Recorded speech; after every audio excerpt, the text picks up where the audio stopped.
Hello, I'm back again. Doing. But yeah, this is All Dungeons. I'm running on version 1.1.1 because it lets me do all the glitches. And yeah, this is the prologue. Just need to run around while Zelda slows us down by talking about random shit. Waffling. I'm gonna speed her up a bit now, in a second, by doing some super precise jumps to make Zelda run instead of walking slowly. I completely forgot to mention, can you VCam your game to the VC so I can see it without delay? Yeah, whenever you get the chance. Cutscene. Oh my god. Holy Where is shit. my event list? Remember, thanks for the $50. Holy shit. Thank you so much. Oh yeah, I'm still in French, I just remembered. Oh, putain. You know, we could do the same thing that we did at ESA. For every $50, I just change the language. Yeah, Revampin, what language do you want us to play in? I can change it right before the The world cutscene if is... you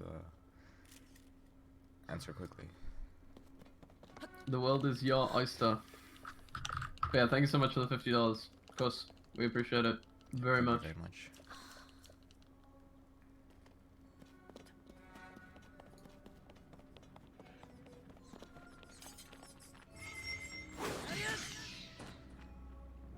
So apparently you could do with being louder.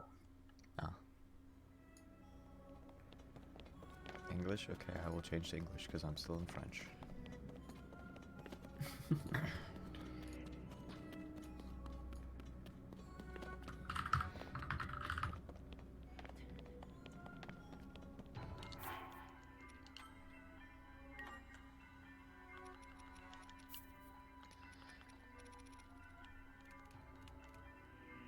So yeah, we're doing a save here for fun reasons. That's a surprise tool that'll help us out later.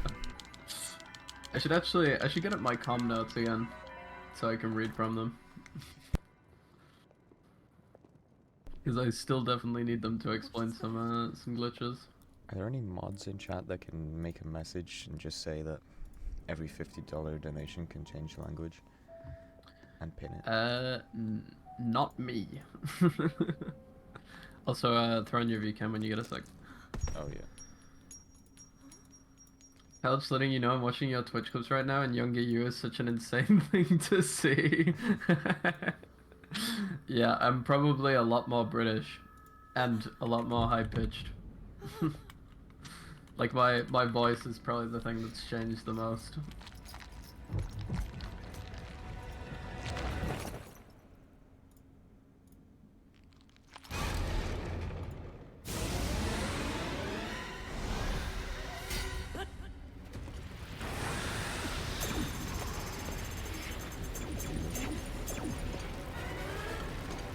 Thank you.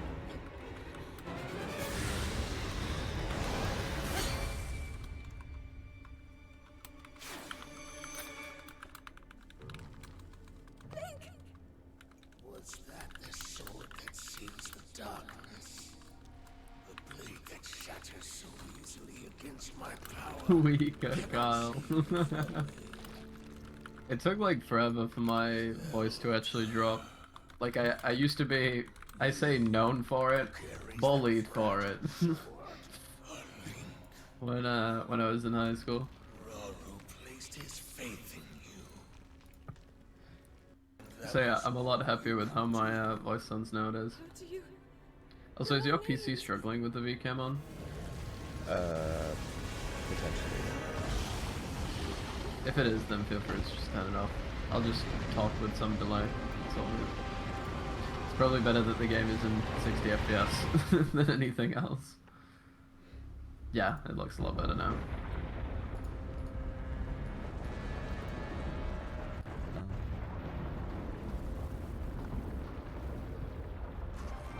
I'm just gonna see what's right.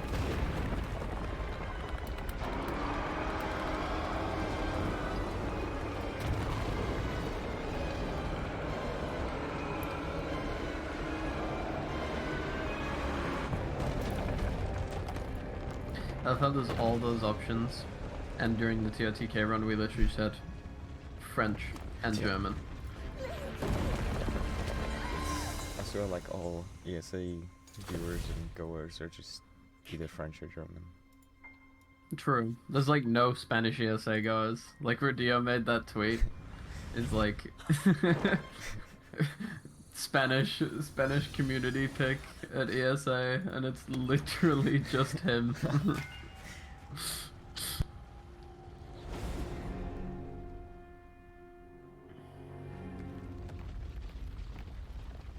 I don't think Quebecois is on that list, by the way.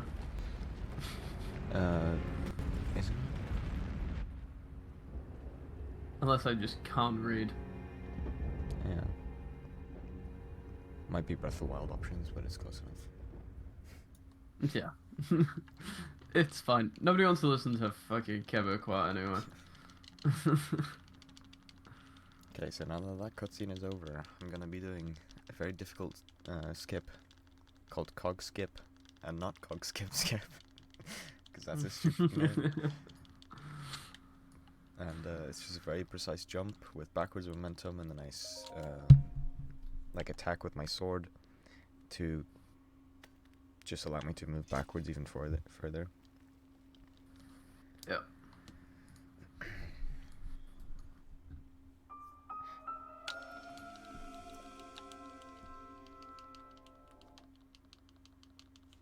Oh my god, it's the Master Sword. That would be time for the Master Sword category. Huge.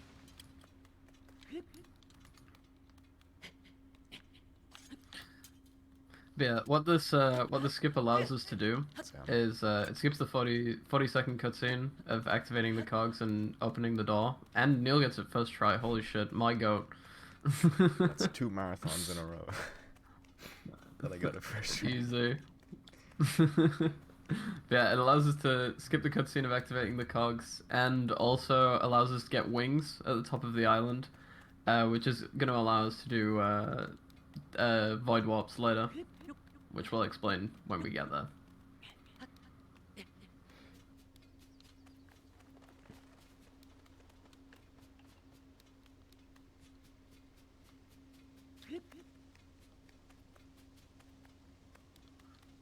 So yeah, unfortunately this game does not have whistle sprinting. Well, fortunately for our hands, but unfortunately for the speedrun, this game does not have whistle sprinting like what Breath of the Wild does. So yeah, we do actually have to manage stamina when we're walking. Also, There's we're doing actually some Zonide. something similar to whistle sprinting, where you can just crouch and pull out your sword or whatever at the same time and stand back up, and you can kind of preserve stamina that way, but it's really hard and it saves like no time, so I'm not going to do it ever. Yeah. Let's see, we did some Zonai device duplication there, which is where you select like whatever device you want to duplicate while looking at like a wall or an area where they can't spawn in, and then if you sort your inventory and close it at virtually the same time, it will duplicate them. So yeah, we did that just there to get some extra wings.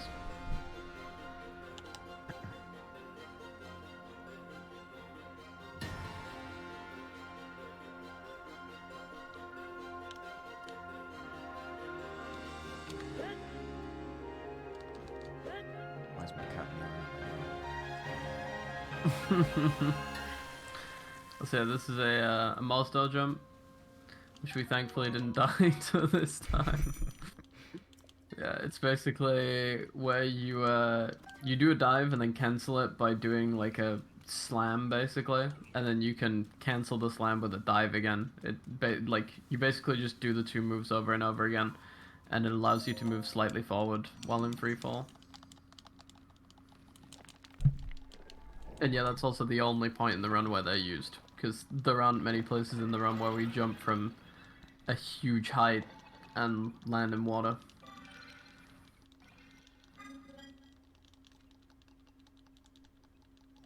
Because soon enough we'll just be able to blast Link off any edge, and it doesn't matter how far we fall, we'll survive anyway.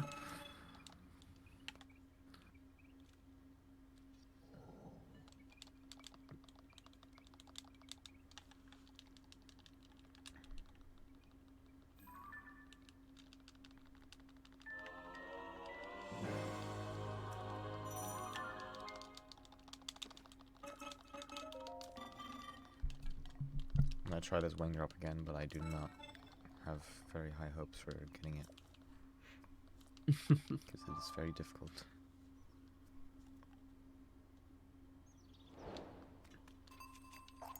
Oh yeah, we also grabbed some sticks just before this, which will be used for save load transferring later, which is the same reason that we made a save right before the cutscene. So right there, fucking hell, right there, I just did a wing drop. You just run to the edge of the island, drop the wing so that it like clips the edge and slows down a bit, and it allows you to run on top of it.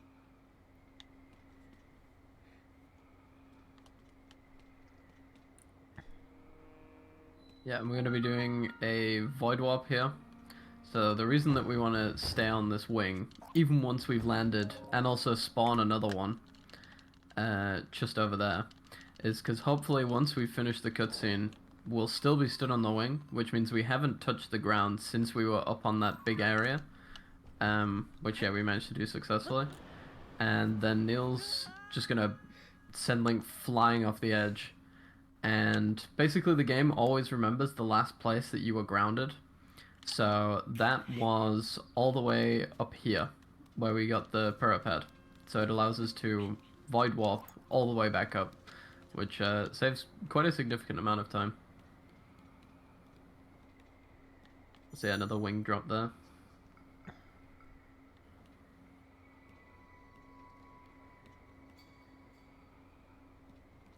So now here I'm just flying over to this cave, because you can like climb all the way up and also get some bombs on the way, which are very helpful. And once you get to the top, it'll be the first shrine.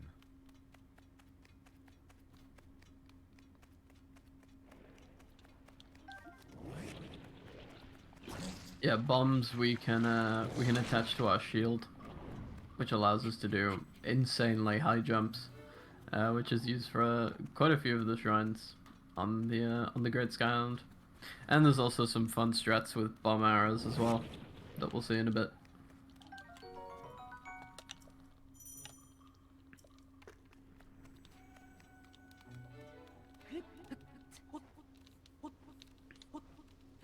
So yeah, we're just gonna be climbing this tree here, and then we'll be at the shrine.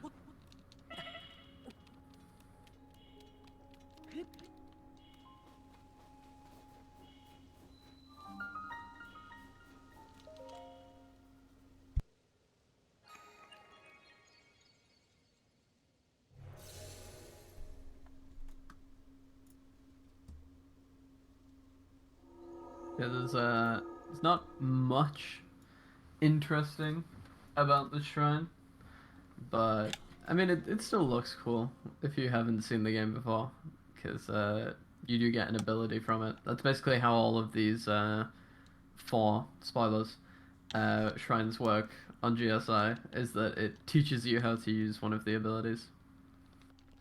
We were now behind. We're like more like 35 minutes behind schedule, I'm pretty sure. It's definitely the better part of an hour, but I think it's close to 30 minutes. Because this was meant to start at 8:55.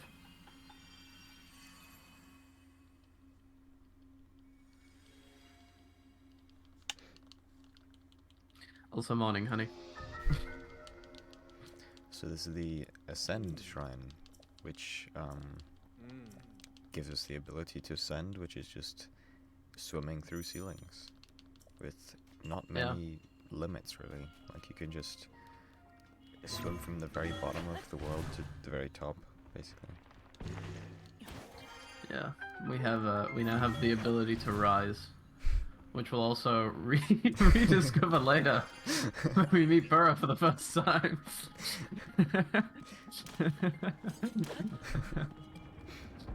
We're not at ESA, I'm allowed to make that joke this time.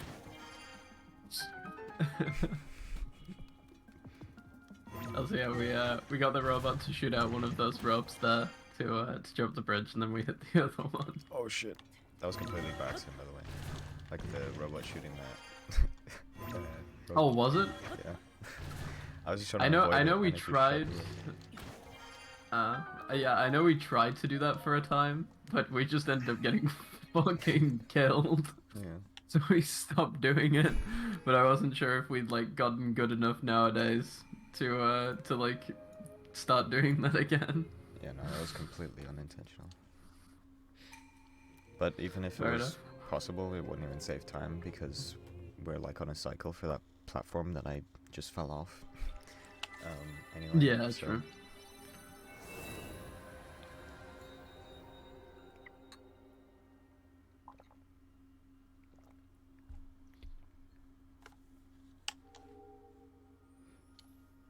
So yeah, the first shrine cutscene is unfortunately unskippable.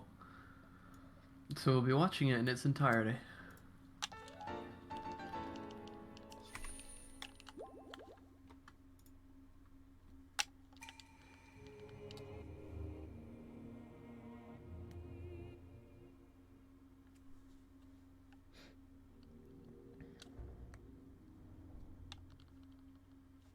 But yeah, after this we do have a pretty cool trick coming up.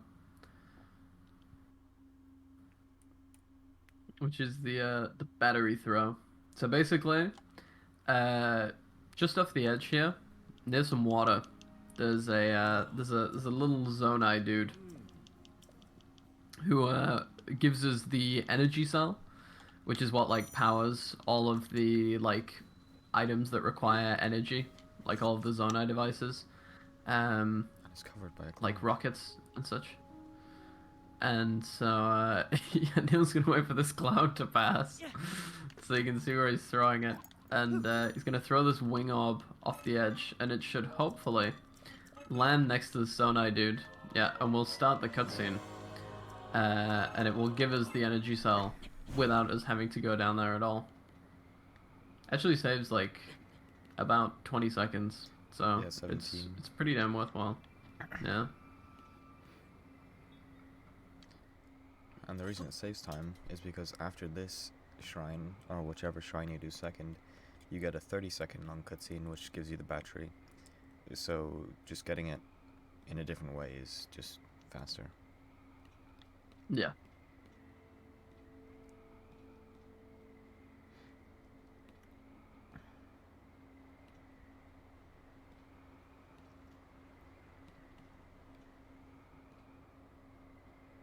You have a sec, can you DM me what sounds I should have in my stream? Yeah.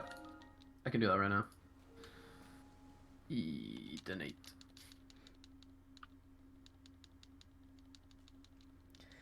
And now this is the fuse shrine, which just lets you fuse anything basically to your weapon or shield. To like increase the damage or make it do something cool. Like my shield, if I were to use Yeah. it, it would shoot fire because it's got a flame emitter on it. But none of that is really used in the run, except for rockets, which you will see later on.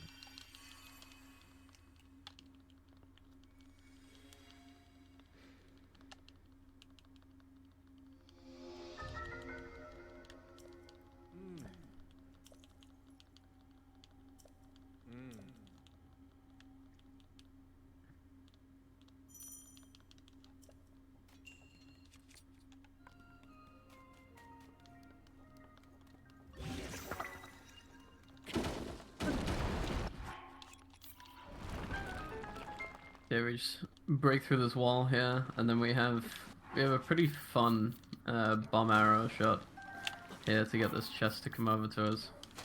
But we're gonna duplicate the bombs first. So yeah, we're currently doing sword item duplication, which is basically you want to put Link into a state where he can't carry an item. For instance, shield jumping. And then you basically do the same inputs that we did for Zonai item duplication. You like sort your inventory and close it around the same time, and it will drop the items on the floor and try to put them in your hand, but because it can't put them in your hand, it'll return it to your inventory. So it duplicates them.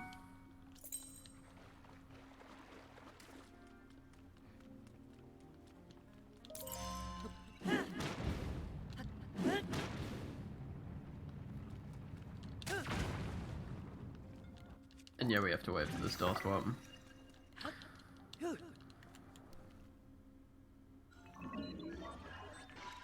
And also, yeah, we do some bomb jumps here to get past the walls. We can just break through them, but it's still fast to just bounce straight over them. And since we have infinite bomb flowers, the only thing that we really have to worry about is shield durability. Which won't matter anyway, because we'll be getting a much better shield soon enough.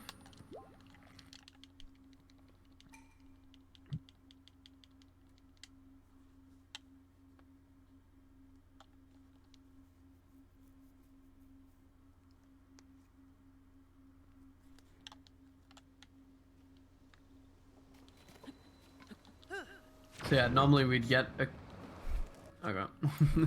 Yeah, normally we'd be getting a cutscene there about the energy cell. Also, yeah, now we're doing the a bomb jump wing drop, which kind of does what it says on the tin. You do a bomb jump and then you do a mid-air wing drop by spawning the wing and then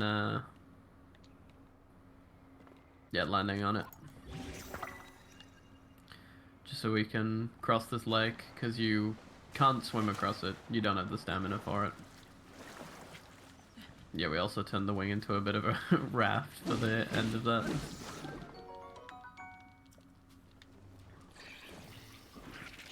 And so now I just got some, what's it called? Choo-choo jelly? Something like Choo-choo that. jelly. And that will allow me to make some speed food with the next ingredient that I'm about to grab in a second. And yeah, it just lets me run like 1.5 times faster or something, I don't know. Yeah, it makes us noticeably faster. Also, good morning, Masha. Hope you're doing good. So yeah, now we're massacring a frog for the same reason as why we got the choo-choo jelly. And we're also going to grab this ancient arowana, which allows us to get the Zora armor later when we're doing the water quest.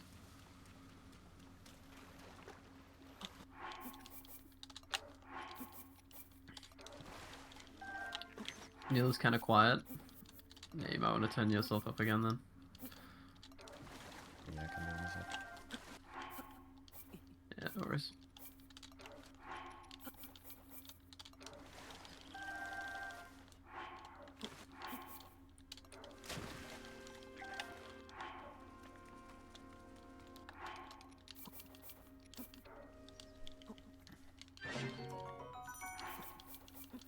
Yeah, now we're cooking some speed food. Hoping for a crit cook, but because this is a marathon, we probably won't get one. Because RNG is anything that you have a chance of doing is noticeably lower during marathon settings. But yeah, a crit cook basically increases the duration of a potion. It's basically just you get a chance at getting a longer duration. But yeah, we didn't get it there because the game hates us. It's also like a very low chance. Like I Yeah. hardly ever get a crit. But that's only because I'm using frogs and choo-choo jelly. Like if I use the what's it called? The Fleet Lotus seeds. Yeah. Then the chance is way higher. But that's amiibo.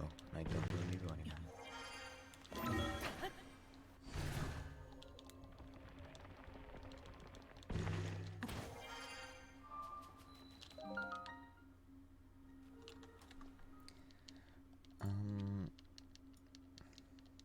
Okay, I've turned myself up a bit. Hopefully that's better.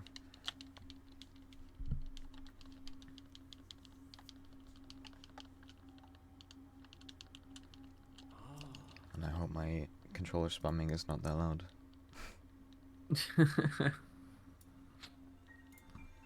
I'm sure it's fine. Yeah. I watched back the zombies run, and you could just hear my keyboard the entire time.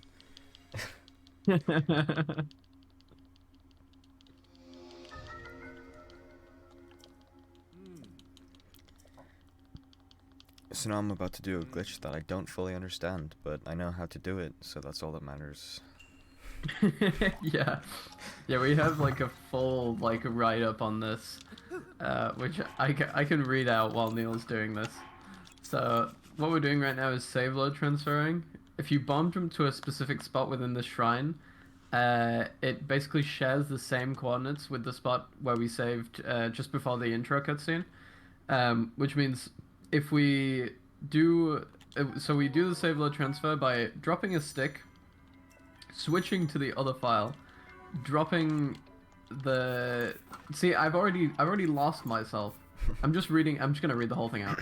If we do the save load transfer by dropping one stick, switching to the other, dropping the stick, and then loading the save, it will put the stick in the same coordinates but in the other save file. The reason we do this is because picking up the stick in the prologue gives you access to the inventory, so you're able to drop the MNF, which is message not found, which is basically just like a broken version of the Master Sword, which allows you to do the same save load transference to put the MNF back into the shrine so that you can pick it up in the main file and finish the shrine as normal. And the reason that we want this version of the Master Sword is because it's unbreakable. And we'll be using another glitch later on and combining the two to basically do a metric fuck ton of damage. But we'll explain that later. And I won't mess up the math this time like I did live at ESA.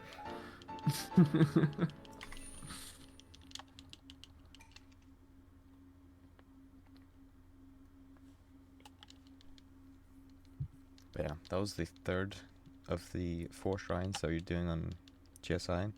It gave us the Ultra Hand ability, didn't even use it in the shrine, because it's kind of shit. But yeah, now that we've done the first 3, we can attempt to open the door of that building right there, and fail, basically. And then, after that, we can do the final shrine, and complete GSI. Yeah, it's kind of annoying that the game basically forces you to fail opening the door. Like, even though we know that we can't leave yet, it doesn't matter, because the game wants us to go and try at least. Yeah, and like the shrine, I ran past the shrine earlier, actually, right at the start, after I did cog skip. And the shrine is just like deactivated, like you can't interact with it in any way. Until you attempt to open this door over here. Yeah, because the game doesn't expect you to be able to get up there until you have recall. But funnily enough, you can, 1, get up there using Ascend, and 2, you can just do cog skip and get up there doing, like, using no rune at all.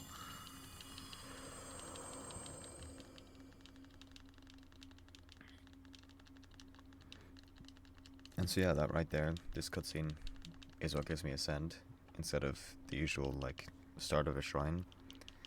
And Brower is about to appear and tell me how useful this ability will be, and then I'm just gonna not use it. Yeah, we really do rarely use recall throughout the run. I think it's literally just in the recall shrine, if I... It might be. I think it's just one of those abilities where the only time that it's useful is when the game, like, forces you to use it. I mean, I think in any percent they don't even use it in the shrine. Because they can do arrow flight, which is like a completely different glitch that I am bad at. But yeah, they can basically just fly to the end of the shrine.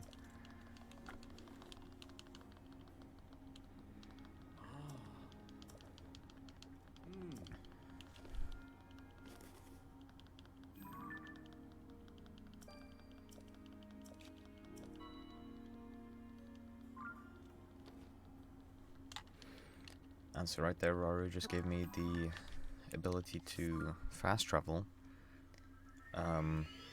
which is kind of funny because that, like, fast travel spot that I just went to is supposed to activate when you open the door in the Room of Awakening, which I didn't do because I skipped it using cog skip. Like this thing right in front of me I was supposed to interact with, but I never did. Wow, that was interesting. Yeah, that's the Ascend way of getting up there. So Neil was gonna use a bomb jump, but yeah, as a backup, you can just use Ascend and go through the ceiling.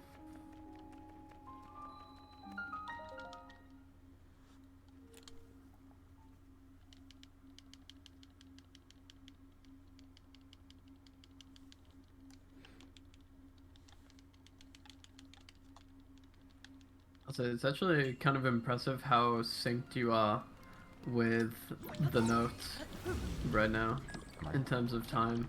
Yeah. Like I could have read off the like sentence about the recall shrine at what. Aw, damn. It's not that bad. Also, my shield is more damage than it should be right now, which is kind of weird. But that's okay, I guess. Yeah, so if you do the shrine fast enough, you can actually finish you can do the end puzzle without using, oh, well, I mean, you can do it anyway. But, Yeah, that cycle yeah, just allowed me to do it. yeah, so, like, if you do it fast enough, you're also on a cycle where you can, yeah, just use Ultra Hand. I really need to find out how to turn off goddamn live notifications on Twitch. Because the one limitation of the way that I'm streaming this is that you get all my live notifications. Oh my god, Tippy's live.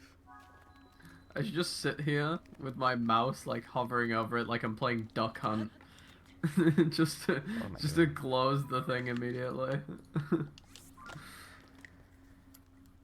I forgot to press the button, so I just landed and then opened the pro pad, which is very slow, but that's okay.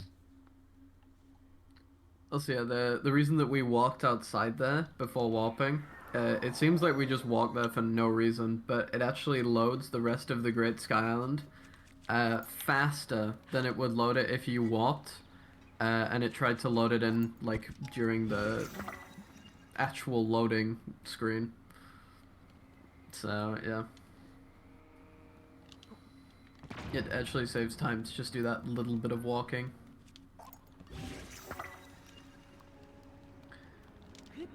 What's Neil's PB? I'm not actually sure if I know that. It's probably a you question. 2:45. Why did I do that? 2:45. 15. I don't know, something like that. Or is it 2:44? I don't know. It's my last Not PB was those in PB. October, so I don't remember.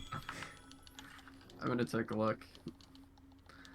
It is. Oh my god, how many subcategories? It's a 2:45:20 according to SLC.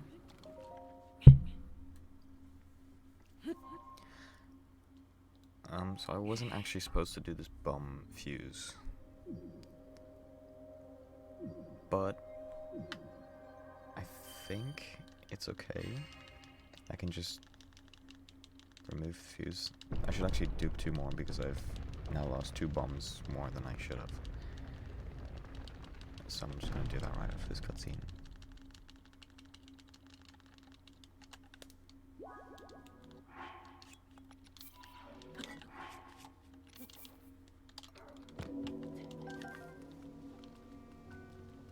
Yeah, thankfully whenever we need more of an item in this game, we can just duplicate it. Welcome to my casual playthrough. Welcome to the TOTKL Dungeons Let's Play.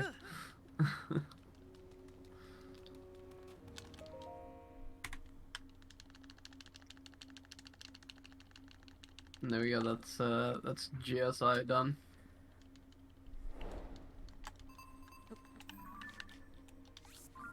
But you can just see the wing just gliding off into the distance.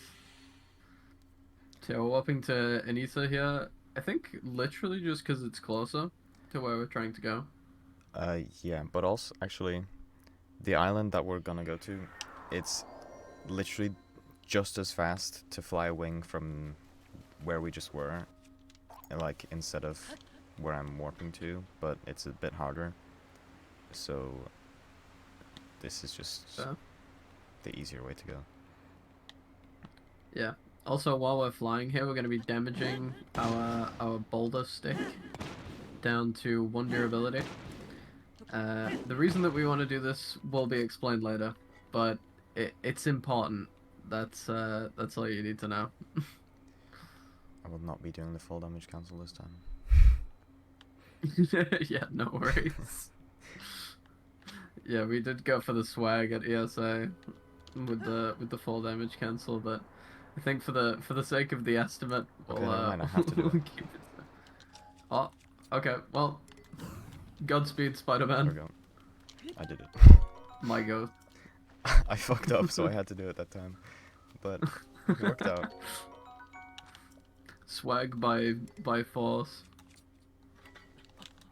So we're gonna grab a fairy and a Zonai charge here, and then we're gonna duplicate the ever-living shit out of them.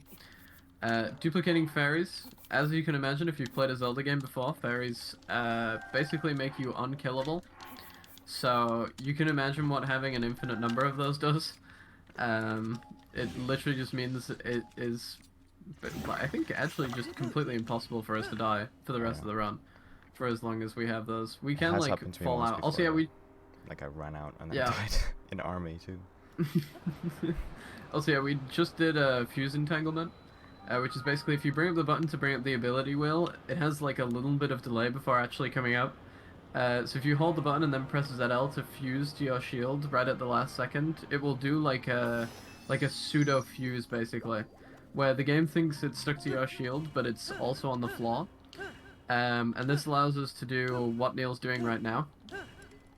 And the only reason that we fuse it to our stick afterwards is just so the rocket keeps rendered in. Because if it unloads, then we won't be able to use it anymore.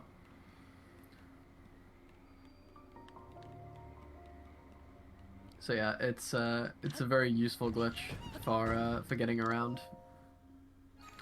And now we're going to be acquiring auto build.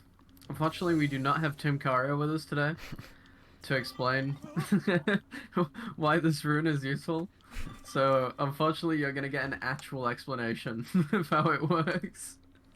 But we'll get to that in a second once we've warped back up to the main island. But yeah, this is the most overpowered ability in the game, and you're supposed to be getting it way later on in the playthrough when it actually tells you how to get it, or where to find it. But I just already know where it is, so I can go there straight after GSI. And just get it straight away. Yeah, one of the really fun things about speedrunning Zelda games is that a lot of like progression in the game is locked behind simply knowing things, which I think is a really cool like design feature. Yeah. Like that if you play the game for a second time, you can play it completely differently to how you did the first time, just by merit of knowing more about the game. But yeah, it does allow for things like that, like getting a late game rune, basically like right after finishing the tutorial. And yeah, now we're going to be doing some auto build cancel sliding, also referred to as ABCS. So what you want to do is you bring up the structure menu. Well, we need to build the structure first so that the game actually remembers it. But once we've done that, we can bring up the structure menu, select the structure that we've made, and bring the menu back up at the same time. And then when we select the build, it will float in front of us in a weird state, and we can use that to do this. So basically the way that this works is that the game, when it's floating the structure in front of you, is constantly trying to move it away from Link if you walk towards it. But if we use a third wing to push it towards us, we can stand on it. And it's basically a perpetual cycle of the game is trying to move the object away from you while you're stood on it. And it allows you to gain a disgusting amount of speed, which we'll be using to cross most big distances for the rest of the run. If not all big distances for the rest of the run. So yeah, that's auto build cancel sliding. And this is my favorite NPC in the game. B1 Pura. Yes. Also, yeah, you may have noticed that we just absolutely smashed into the floor after doing that ABCS. That's because we are now practically invincible, due to having as many fairies as we do.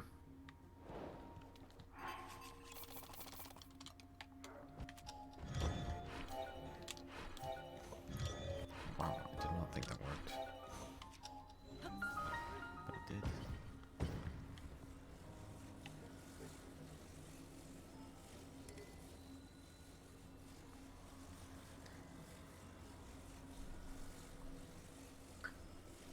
Yeah, like I said, most big distances in the game will be covered by ABCS from this point onwards. Let's see, we're going to be landing next to Haas here. And then we're going to be doing a little bit of duplication, because Haas actually hasn't loaded in yet. And he sometimes... those Zonite charges went everywhere. Yeah, he sometimes takes a little bit to load in, so we just do a teensy bit of duping beforehand. Yeah, like opening the menu and like dropping an item or switching a weapon reloads the world around you, so it just instantly spawns Haas in.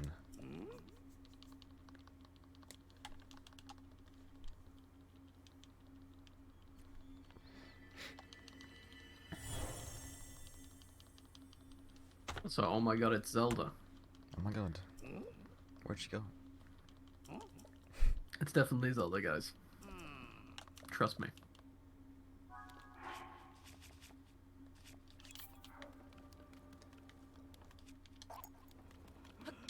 So there, I just ate another speed food, literally just for that wing drop. That's the only use for that speed food.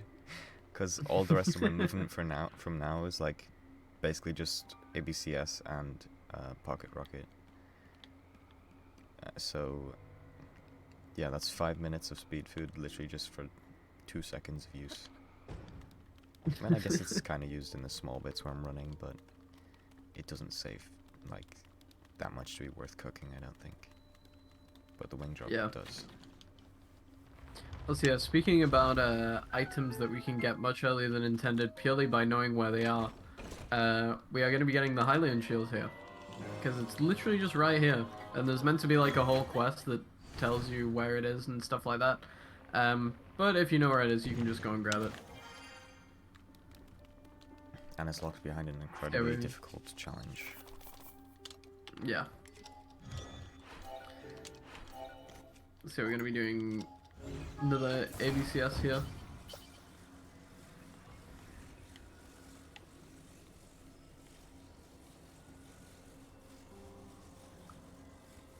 Well, these ABCSs are scaring me today. The camera's bugging out, and it feels like it's about to break, but it's somehow not. But again. I mean, hey, if it works, it works. Like, I'm flying sideways right now. What is going on? Bro's styling. Oh yeah, also by So landing on my shield, it cancels the falling, landing animation, and saves like a couple seconds. Yeah. So we're talking to Purr real quick, and then we're gonna do another fun glitch. Actually, 2 fun glitches. Oh yeah. So yeah, there's a lot of talking to be done here. I should probably start waffling now, and just leave you to do the trick. Yeah. So, we're gonna be doing Zugling first, which is where we use the ability wheel to open the map, and then spam left D-pad to bring up either the shields or the weapons menu, which in this case it'll be shields. Then we drop the shield, and then switch to another, which duplicates the item. Oh shit. Wow, I got an old wooden shield. Pegman.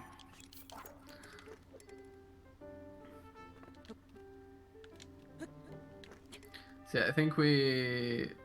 Is this to duplicate the Hylian shield, or...? Both to duplicate the Hylian shield and because it makes WST work. Ah, I see. So yeah, WST, also known as weapon state transfer, First try. is basically... Neil got it first try, which is really good. So by standing in this specific spot and dropping and equipping the shields and weapons in the order that he does, it transfers the durability of the stick to the MNF. And basically what this does, the MNF is a variant of the Master Sword that has a flag set that makes it unbreakable. And if you've played a Zelda game before, or at least Breath of the Wild or TOTK, you will remember that on the last hit, it will always do double damage. So we now have a Master Sword that is on 1 durability, but can't be broken. So it will infinitely do that double damage at the end of its life. And yeah, now we're doing some more Zuggling, which basically puts 8 of these Master Swords in our hand. So the Master Sword normally does 30 damage, but since it is on 1 durability and it's unbreakable, it does double that, which is 60. And then we have 8 of them, which means that we do 480 damage, and then there's another 30 for some reason, I think. I can't remember what that's for though. I don't remember. Yeah. I read that shit a while ago. Yeah, basically we do about 500 damage every time we hit something with this sword, which, as you can imagine, it makes short work of a lot of enemies and bosses. The only downside to this glitch is that the swords are now stuck to Link's hand for the rest of the run. So if you're listening to the audio on the stream right now, you will probably hear the Master Sword constantly buzzing. That's not gonna go away. So get used to it. Thankfully, I don't have to listen to it because I don't have game audio on. I'm just listening to lo-fi.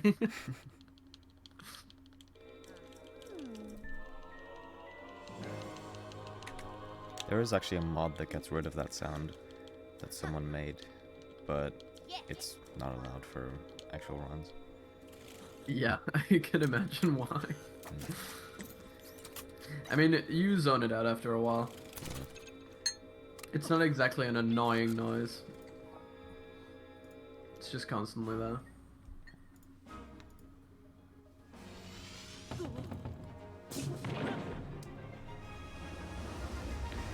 So now we have to do this little cutscene here to unlock our first tower. Because we can't talk to Purah again later if we don't do this.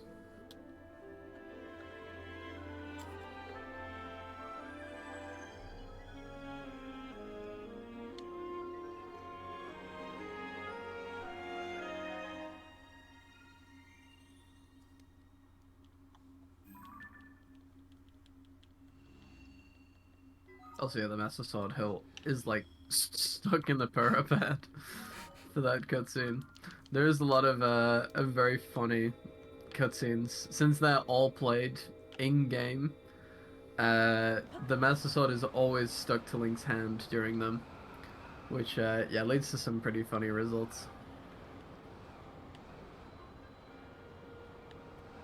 So yeah, we just come immediately back down to the ground here.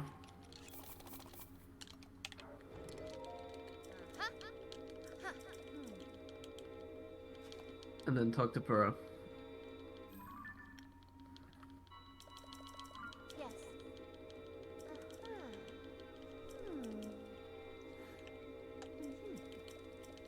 Yeah, she now tells us where all 4 dungeons are. Manages to leave out the 5th one. Yeah, spoiler alert for anybody who hasn't played this game. There are 5 dungeons. And we'll be doing the 5th one first. Yeah, One that you that forgot is to tell also us true. another case of, well, I say another case of purely being able to do things early because of knowledge. Knowledge is not the only reason that we're able to do that dungeon early. Yeah. There is also a little bit of silliness involved, which yeah we'll get to when we get there. But yeah, first we're flying over to Goron City, to start the quest line and also open up a shrine so that we can walk back here later.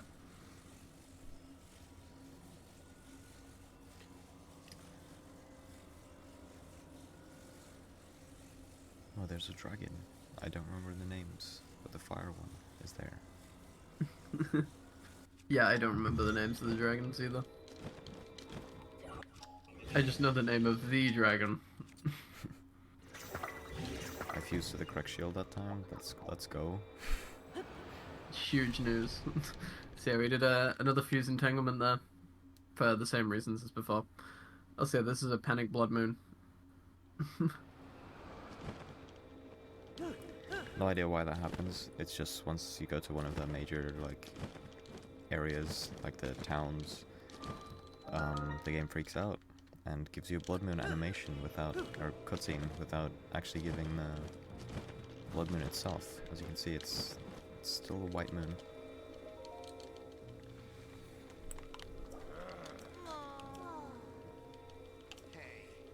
So yeah, now we're just starting the quest line here, I forgot to split and then the we game. will,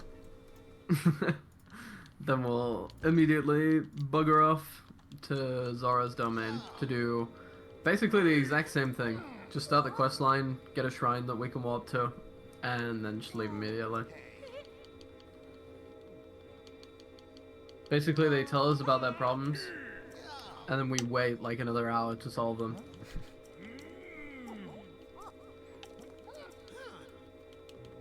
Yeah, and the problem in Goron City is that everybody's getting high as fuck on these rocks, Yeah. and they can't be having that.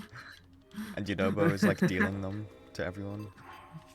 So we Yeah. have to like stop Yunobo from being a drug dealer, and also get everybody off the drugs. Yeah, As you see, this basically guy on the like left is munching. bro is so spaced out. Yeah, basically the plot of Goron City is the same as Breaking Bad, and Unibo's Walter White. Yeah, and the two like little Gorons are both Jesse Pinkman.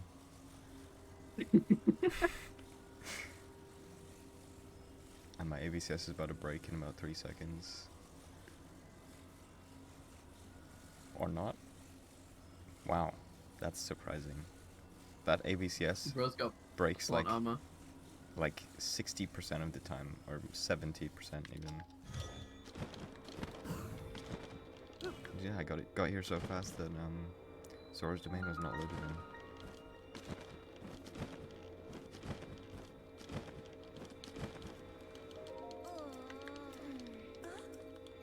And this statue, there it is.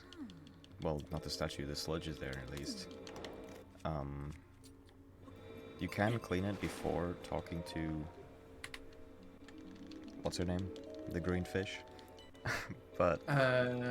It's Yona, I Yona. think. Yeah. You can clean it before talking to her, but it actually saves a couple seconds to clean it after talking to her for the first time and then talk to her again. Because it instantly cuts to that cutscene of like showing the clean statue rather than doing a black fade out. I don't know why it does it that way, but it saves time, so. It'd be really funny if like cleaning off the statue before talking to Yona just like soft locked the game or something. Like they just didn't think about the fact that you might clear the sludge beforehand. That would be the case if it was developed by Treyarch. Yeah, true. Shoutouts to our zombies run earlier in this marathon, where we experienced a glitch that I have only seen once before in 2,000 hours of gameplay. I love running things for marathons. Nothing ever goes wrong.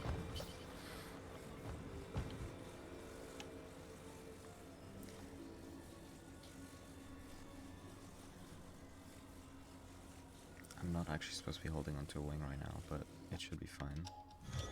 It was not fine. Oh well. Narrator.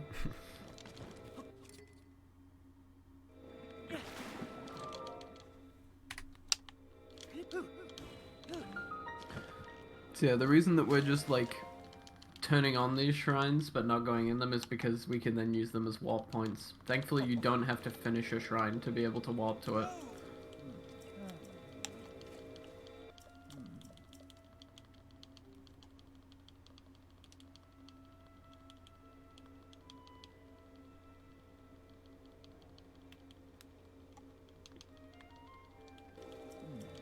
Yeah, we have the longest panning cutscene ever. I don't even know what that's supposed to be showing me. Is it like showing all the sludge, or is it showing me the stairs?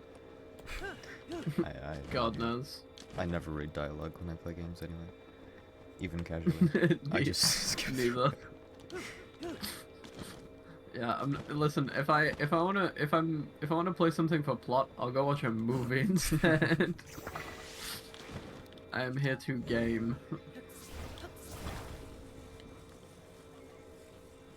Maybe that's why it was so hard to find out, like, where the king was and stuff. Yeah, It probably told maybe us. it's actually We just don't read it. Yeah, maybe it's actually just our fault that we sucked as casual players. Yeah, I do miss playing this game casually. Yeah, it was so fun. I miss the Wednesday. Yeah. We when this game came out, we all got in a voice call together and got drunk and just played this game. And I spent, no joke, an hour trying to work out the solution to one of the like fucking easiest shrines in the game.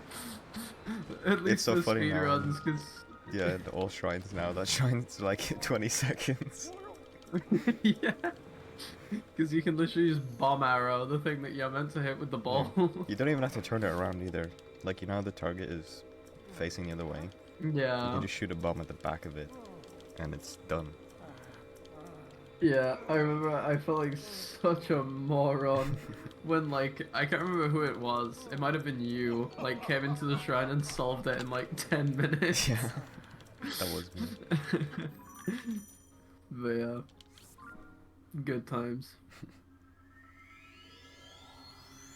And now this game sucks. Yeah. These fucking kids and their zuggles and stick clips. Grr. Really mad. Are we being called gay in the chat right now? It appears a waffler has joined us in the chat room. Oh, yep. Well, I mean, they're right about the first one. Yeah. I'm going the complete wrong direction.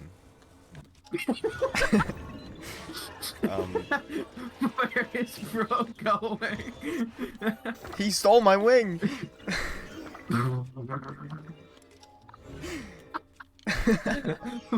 What a prick. No, fuck. I was gonna say I'm gonna die, but I can't die. But I'm gonna Yeah. be made to drop my wing again, which is annoying. You are getting beast moded by I'm this getting so fucked. fucking Okay, rope. going down here.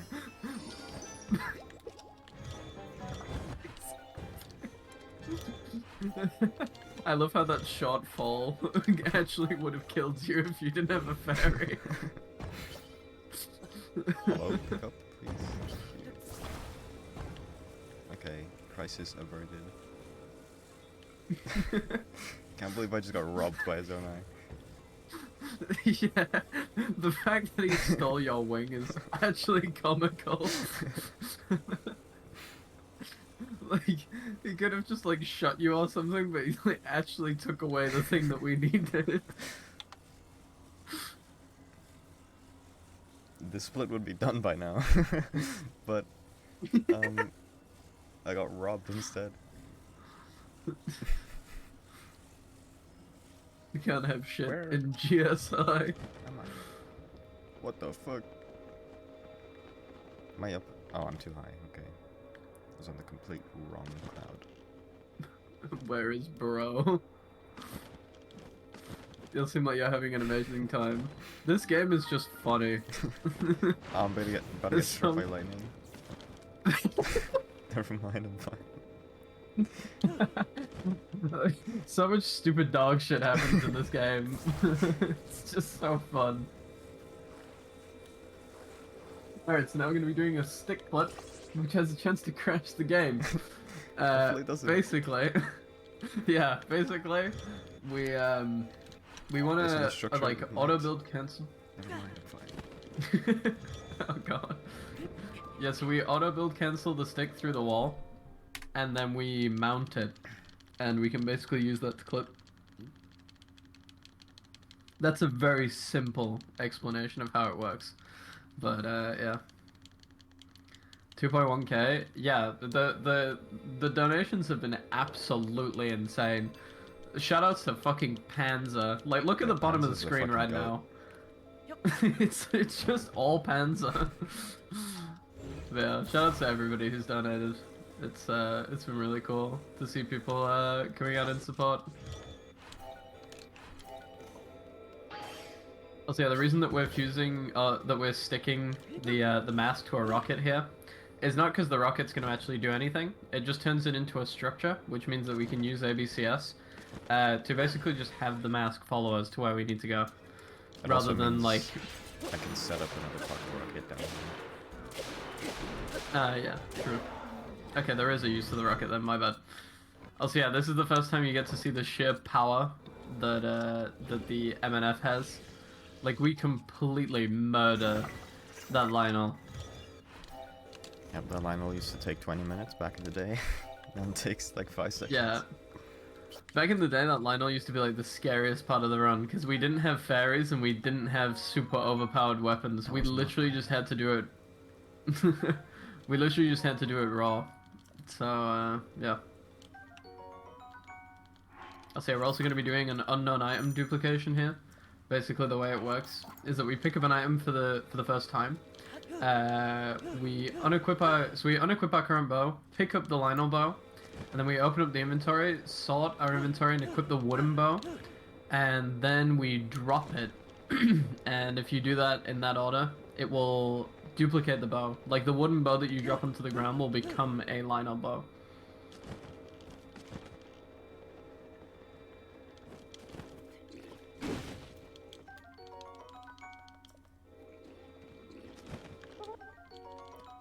Also, yeah, we're getting a topaz here. Mostly because it's super overpowered for killing enemies later. And Royal Halberd, I think for Ganon? Or is that a different spear that we use for Ganon? Yeah, we got another Royal Halberd for Ganon, but this one is for basically just all the other bosses. I see. Well, for this boss and the next boss. The rest are like... Actually... Yeah, basically, just for this and the next boss. Yeah. Also, the reason that spears are really nice is because their flurry rushes are super powerful. And since, even though we're using the Royal Halberd, we still have all the damage from the Zuggle MNF. So we basically get spear flurry rushes with all of the damage that we already had, which is really good for boss fights. Yeah, and also having a Zuggled sword while using a spear allows you to do double hits, which is like you swing twice and like the tip of the spear will hit them and then the tip of the sword will hit them, so it does twice the amount of damage again. And I think maybe the Zuggle makes the spear do the same amount as the sword, so I'm not sure, but I just know that it does an insane amount more damage by doing double hits. Yeah, basically it's overpowered as shit. Yeah, is what all of this. Yeah, is what all of this explanation basically leads to say. Holy shit! I made a Beyblade. It went all the way over. Jesus. Let it rip.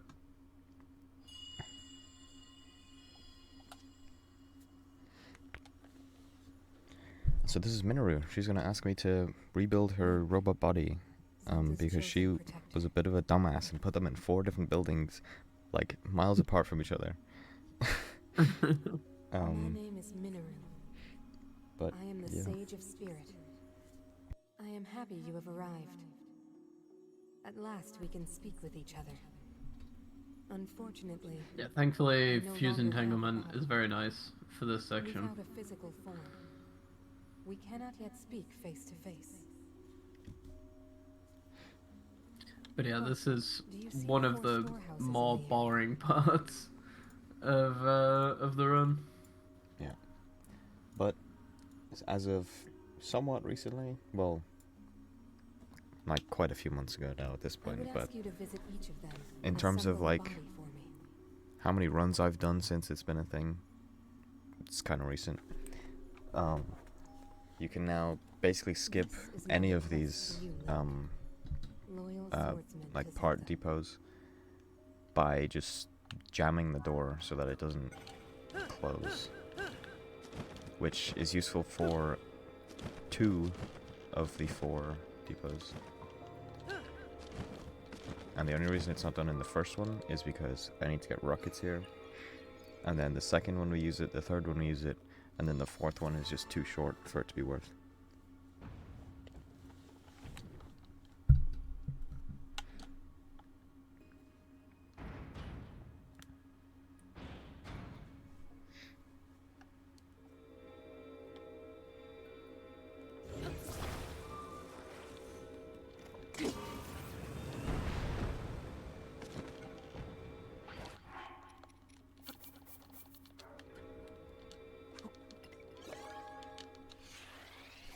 And so here we're doing some gambling to hopefully get a rocket.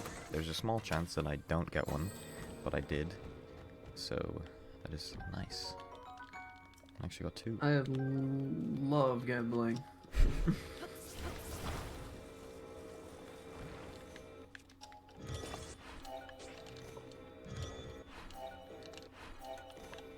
I still have rocket fuel. I do. What is going on?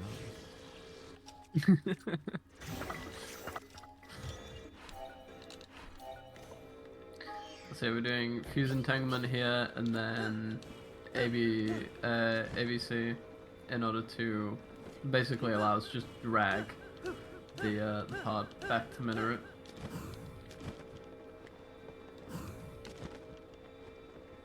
Yeah, since ABC was a thing, this got so much easier, like to do the depots, Yeah. because before we used to just carry them around with Ultra Hand, and Yeah. it was not fun. Yeah, I remember those days. It's so painful having to like actually do this the casual way. Like every game just has that one part of it that is just a massive pain in the ass. Yeah. And that is this for TOTK.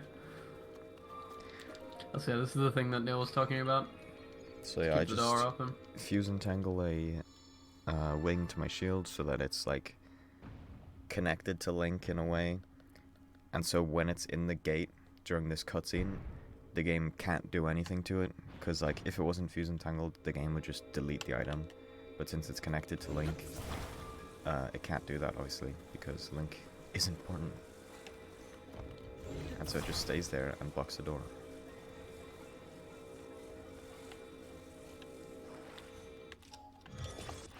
And because I dropped my shield before, I can just pick it back up because the rocket did not get unloaded, so I can still use this. Because usually if you switch your shield away and then switch back, you can't use the pocket rocket anymore because the rocket got unloaded from the world.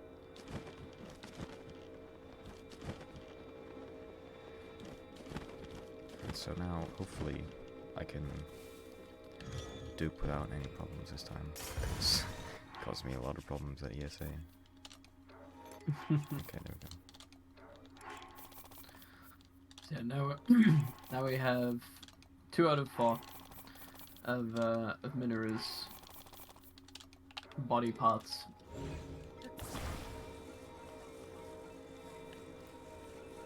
Oh, that's this one.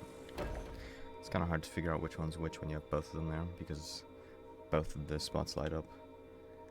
But Yeah. That's one. Bring the other 3 here as well. Ram it and pray it works.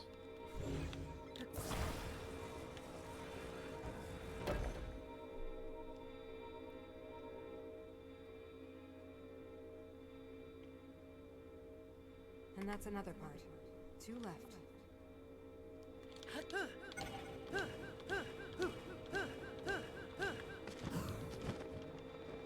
Yeah. Now we head over to the next 2. One of them we're going to be doing the fuse entanglement again to keep the door open, and then the other one, the puzzle is really easy. So we just do it the regular way. I just got launched. boing.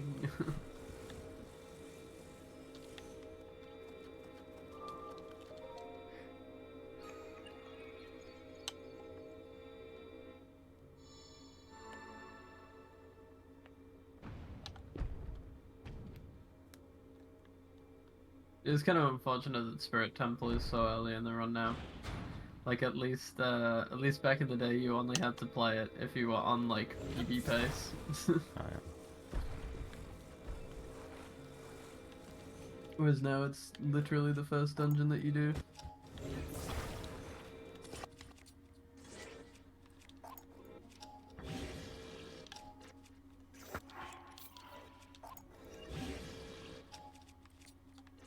Yeah, Fuse Entanglement again. And then we will drag this over to the other depot.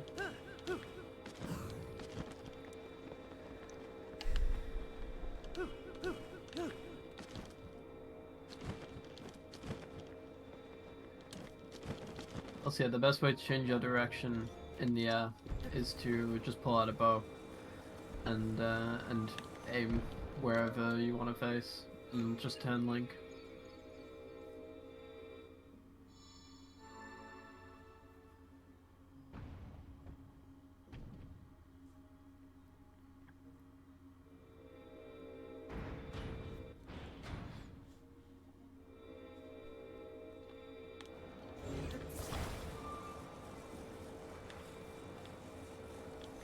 And this is the depot that I still don't know how to finish casually. Because it literally makes no fucking sense. But Yeah, neither. Yeah, I even in my casual, I did not do this casually. I just stuck loads of wheels Because there together are- and then the part at the end, and then just like made a bridge basically. I think I did the same, but I didn't make a bridge. I just turned the like part. I put it on like the top of a massive pole of wheels, and then just leant it up against the wall, and then just we climbed up the ladder and grabbed it. Yeah, I think it's- before we knew about ABCS, in runs, I literally just attached a rocket to it and sent it flying up into the ceiling and then caught it before it hit the ground. One more left, Link. Body for my spirit is near I think what you're supposed to do You is should- like build yeah. some kind of vehicle out of it with the wheels and make it go across the electric pole somehow. I think so, yeah. I don't know how to do that. And Yeah. I've never seen it done. Yeah. The old strats for Spirit Temple used to be so goofy.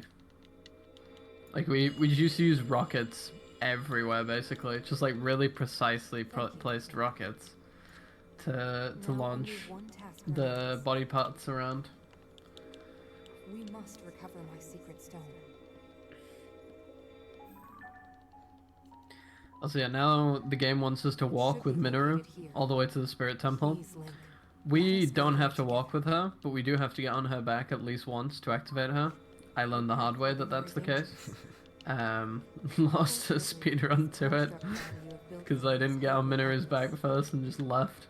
But yeah, while we're on Minoru's back, we can do some duping because, like shield jumps and stuff like that, Minoru's back does count as a place where Link can't carry an item.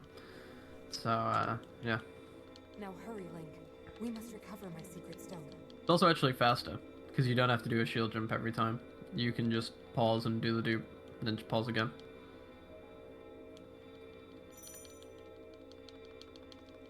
I never actually know what I'm duping here, so I just dupe some random shit. I'm a professional speedrunner. 5th place, by the way.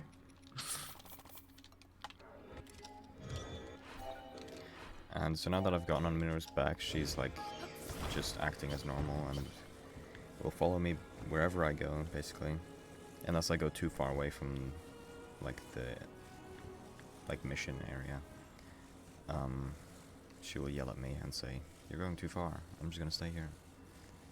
But if I just go all the way to where the game wants me to be, and then like lock my camera in this position, she should be right behind me. And Placing all start those running away markers from is me. a very yeah, placing all of those markers is actually necessary to get Minoru to spawn. It's really weird the way this game's like companion AI works. Yeah, as you will see in Water Temple, there's some goofy strats to get the like AI to come to you faster. And here is a great example of not having any way to speed up the AI. I just stand here until she decides to show up. There she is. Yeah, this used to be the place. This used to be the biggest pain in the ass was in the Water Temple, with Sidon. Yep. Sidon used to be a massive dick, He would kill and runs. just yeah, he would literally kill runs just because he decided to take 2 minutes to show up where you were stood. So yeah. But now, thanks to ZFG, we have some strats to make Sidon go faster. Yeah. Yeah, now we have the Seas Construct fight. Pretty cool fight in design, but in the speedrun it's very much blink and you'll miss it. It's actually a strat that Neil found, because he was the first person to test this route with the Royal Halberd.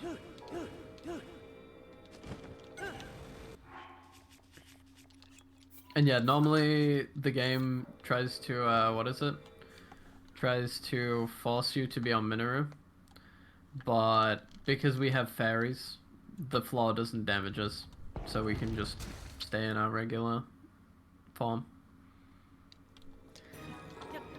Yeah, and just before the fight, I ate a speed food so I can run up to this guy a bit faster. Why do I have 3 horns? And to do this. Yes, we shoot the bomb arrow to stun him, and then we do a flurry rush, which almost instantly ends the phase. Yeah, the hitbox is a bit weird, so sometimes it doesn't instantly end, but if it goes well, it does that a lot faster. Like, the health bar just almost instantly goes down to halfway.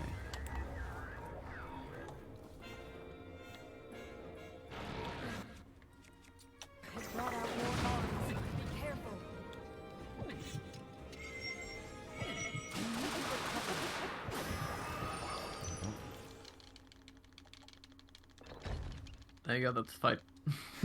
2 flurry rushes, basically. And 2 bomb arrows. And yeah, since we have fairies, we don't have to grab the heart containers. Normally, you like back in the day, we did grab these purely because you needed 10 hearts to unlock the Spirit Temple. But now that we have the stick clip and we have fairies, we have literally no need for extra hearts. So we don't grab them. So we're just gonna do a fuse entanglement, and then finish the dungeon. And then this is the most annoying like sequence of dialogue and cutscenes because it's just going back and forth between cutscene dialogue, and it's hard to know which to spam next. Long ago.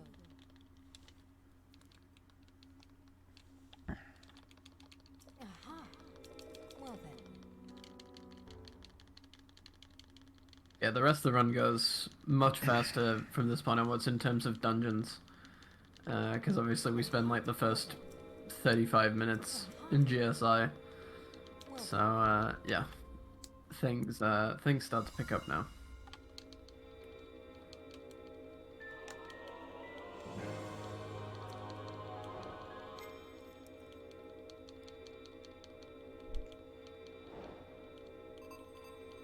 So yeah, one thing that we're gonna grab before we leave is an ancient blade, which basically the way it functions, if you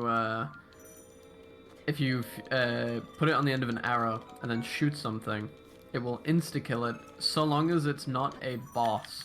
Like, it will insta-kill anything that doesn't have a health bar at the top of the screen. So yeah, they are pretty damn useful, and we can also duplicate them.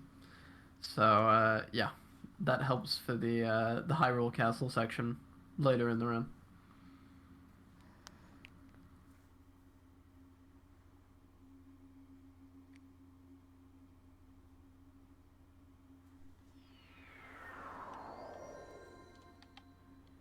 Also, I'm sorry, Lemon Tart. Hex is not here. Actually, he might be lurking. But yeah, Unfortunately, he's it's just stuck with us. us.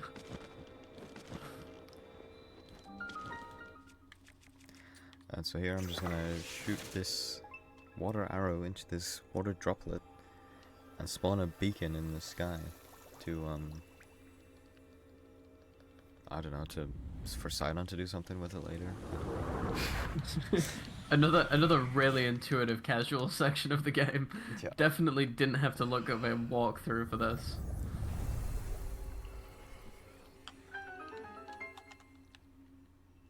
Got TF Cam fumbling around like a moron the whole time. Enjoy it. This game is really fun casually. Yeah, it's definitely one of my top like casual experiences in games. Oh yeah, for sure. Honestly, this game might have been my best casual experience. This game was amazing casually. I Yeah. enjoyed it. And I don't really play many casual games really, so it'd probably be my best as well. And yeah, neither. I'm too much of a degenerate speedrunner nowadays to play most stuff casually. Like even with pennies, I kind of just tried to finish it as fast as I could, just to Yeah, get same. through. Which is probably why I have no idea where any of the collectibles are. And it's take like 10 minutes trying to find one of them. Yeah.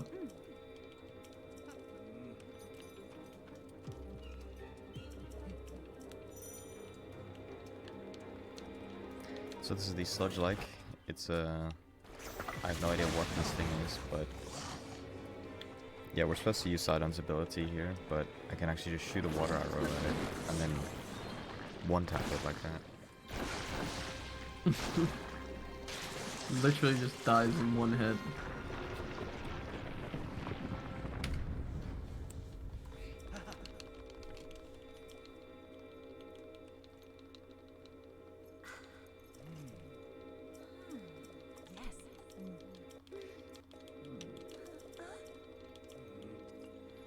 So here we get the infamous Sidon shake in a second, Yeah. where he just shakes for The- like 10 seconds.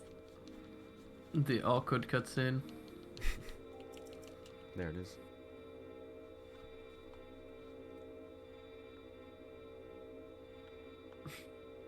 Bro's getting there. There we go.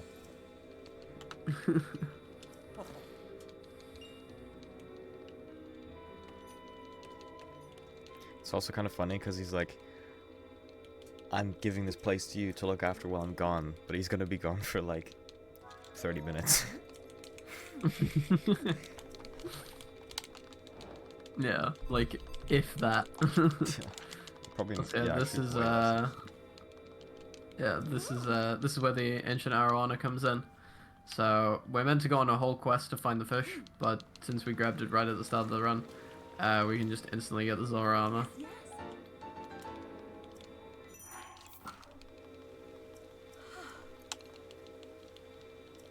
And yeah, we just equip it instantly. And actually, fun fact, the well at the top of these stairs has Ancient Arowanas in it. Which I had to Google to find that out in my I casual did playthrough. not know that. I knew they were on GSI. That was where I went to get them in my casual playthrough. So now we're heading to this rock over here, because Sidon's over here. And it'll just start a cutscene when we land and talk to him. We actually did used to get the Ancient Arowana from that well, like at one very small point in the run's history. Yeah. Because we can actually skip the waterfall that's about to appear, not now, but after I do the thingy. We used to be able to skip swimming up the waterfall by just warping up to the shrine. But that's slow now, so we don't do it anymore. Yeah, like we could avoid using the waterfalls if we really wanted to, but it's just not fast to do so. Yeah, and the only reason is literally because in Gerudo Town you have to have a shirt on or they'll kick you out. So the shirt we use is the Zora armor. Yeah. Oh no. That is a Please really let me up. unfortunate time. No. You won't be able to climb it. It's slippery.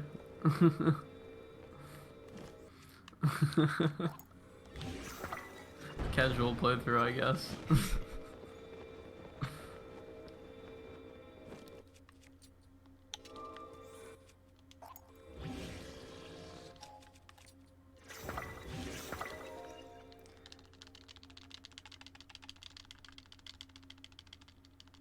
Yeah, another fuse entanglement there before we finish the reservoir section.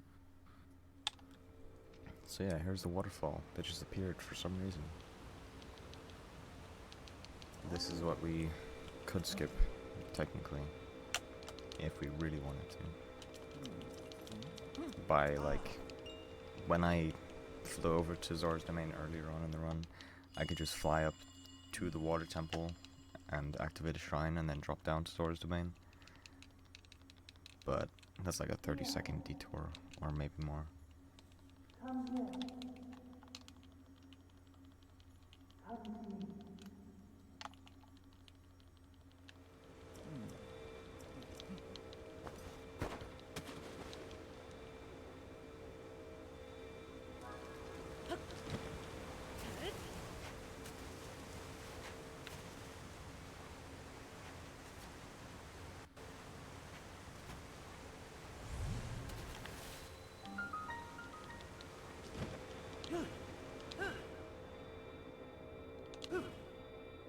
So now that I'm in low gravity, I can just do the pocket rockets, like, further between, like with more time between them, and fly way higher. Yeah, we used to, what is it? We used to have some really fun strats to get up here by attaching a rocket to a pot and hitting it. But and then doing a like shield rocket after that, and the low that combined with the low gravity just got you so much height. But yeah, nowadays we just have pocket rocket. I would definitely say that, like, the old engines was a bit cooler in some places, but significantly Yeah. slower. Yeah, sometimes sometimes it's a bit of a blessing and a curse when like a new big piece of tech comes along that's like applicable all throughout the run, because it's like, yeah, it's cool, but it also takes a lot of variety of strats out. Yeah. Because like before we had fuse entanglement, a lot of the ways that we used to get to places was semi-interesting. Yeah. Whereas now it's, yeah, we just pocket rocket everywhere. But, I mean, pocket rocket saves so much time, so... it's Yeah, I mean, definitely worth it cuts out some fun, unique strats, but it also cuts out some really boring sections of movement at the same time. Yeah. The same with ABCS. Back at the start of all dungeons, we would just warp to GSI and then just ride a wing to wherever we want to go, which was very slow. Yeah.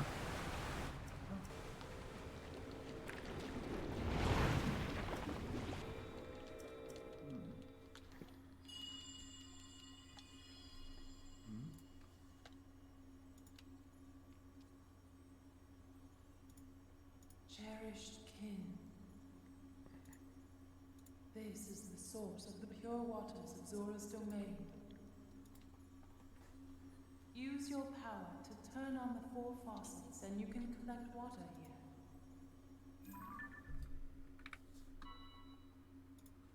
Heed my words.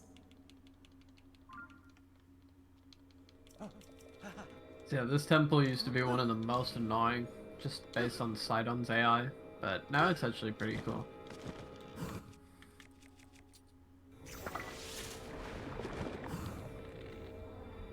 So yeah, first we use bullet time to hit this first thing.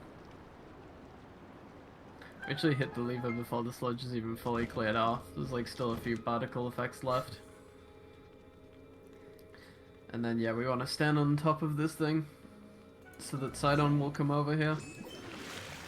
Clueless. It's There actually he a lot is. faster than time yesterday. Yeah. Yeah, it's still a bit temperamental, even though we have strats now to help with it.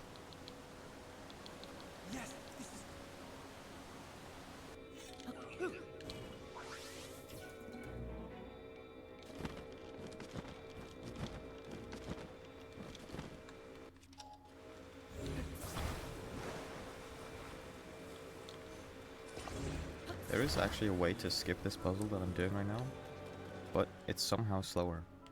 So, yeah, we just do the puzzle if Sidon would like to show up. There was like an ascend where you could just go to the bottom of the thing. I thought I missed. You could go to the bottom of the thing and just ascend in. But because of how long it takes Sidon to get to, it's slower that way than just doing the puzzle.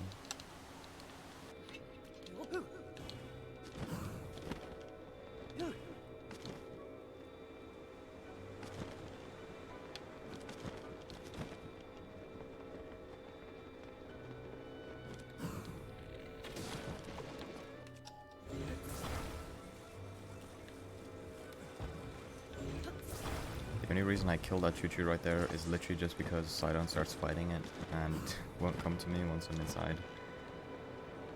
And yeah, like I don't even need the choo-choo jelly or anything. It's just because Sidon just loves fighting things and will not stop.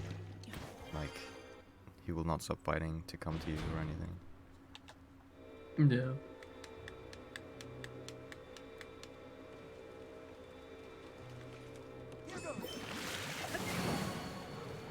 Yeah, unfortunately we can't leave the cage there, otherwise the door will close, because we ascended into it and then the door opened just because it knew we were in there and didn't want us to be trapped. But if we were to leave that area, the door would close again. So we had to wait for Sidon to come over to us instead of going over to him, which would be faster in theory, because Sidon moves like a slug. Yeah, we're actually going to be doing pretty much the exact same thing again, just Yep. ascending at a specific spot. And But about we do have to do a... There you go. use throwing the wings for the second time in the run, which is... It's kind of interesting that throwing Zonai devices is used twice. To press that button to get rid of the fire so that Sidon will come down here. Even though he teleports Yeah, so in, he can't get in despite the Yeah. fire being there. Yeah. That is Water Temple. But now, we need to go spawn the boss. Once bro stops waffling. Let's rock that chest.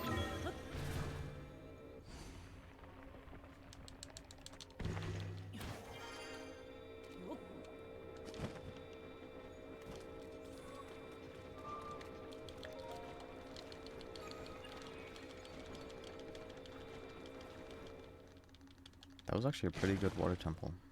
Like, in terms of relation to my gold. Yeah, that's solid. There goes my rocket.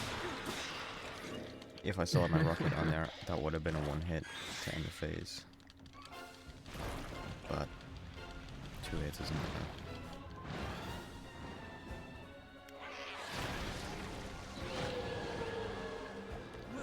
Sludge is everywhere. Let's use water to clear.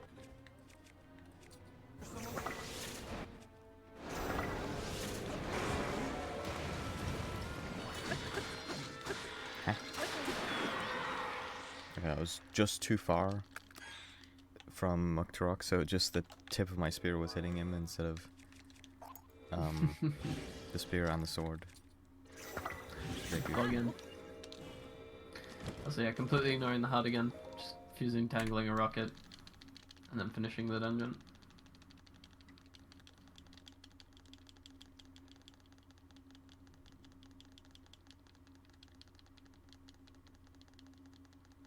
And now we have a long ass cutscene.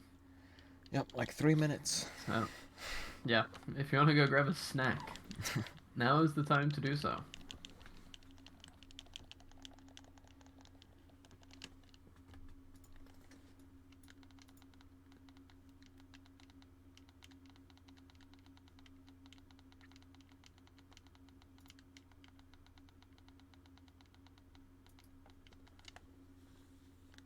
Also, long ass loading screens as well.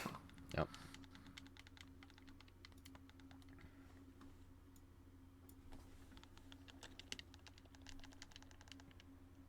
Like 30-second load for a cutscene that we skip after 2 seconds. Once you get stuck in another load. And then some dialogue of some fucking fish getting married or something. Yeah, it's like, who I've seen this asked? so many times, man. I don't care.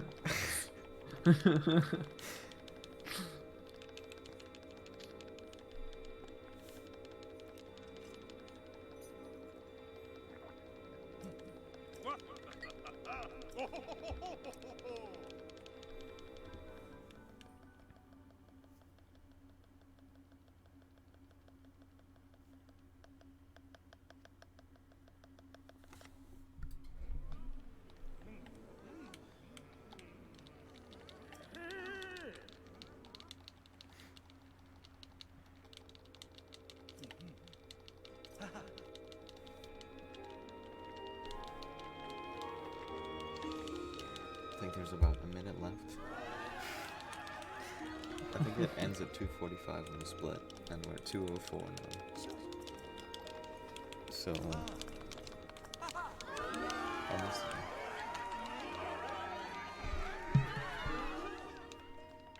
I hit a piss. You had 3 minutes. You could have gone for one and missed. Could have gone a break. Absolutely nothing. Could have gone at lunchtime.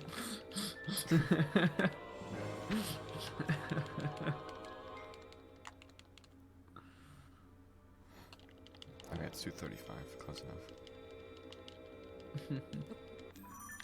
Also, hi Emily. Hope you're doing good. Thank you for the good luck. I'm gonna need it on this duping section, because I suck at duping. Because it may seem easy, but pressing 2 buttons at the exact same time is actually kind of difficult. Because I think it's like a couple frame window that you can press them within each other. So it's actually Amen. pretty difficult. And I have to do it like 50 Yeah, times here. It's one of those things where like it seems easy to press 2 buttons on the same frame, especially if you're pressing them with like the same like finger, basically, or I guess thumb. But yeah, it's really not. Well, I just use 2 fingers and just push my hand down. Ah, I see. Because I used to do it with like pressing them both with my thumb, but I found it harder to press them both at the same time. Yeah. The only thing I can think of like anything in a speed game that I run where you have to press 2 buttons on the same frame is Pillarless in 64. You have to press A and Z at the same time to clip. And that's annoying as shit.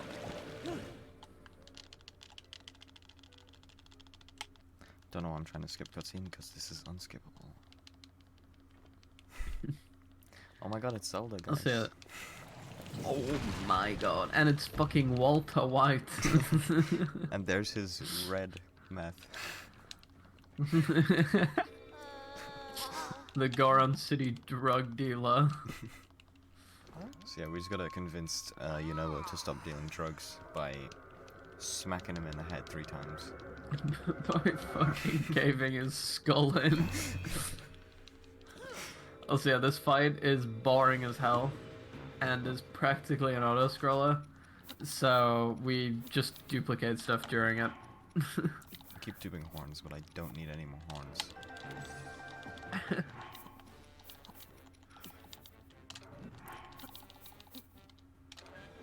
Just be that time.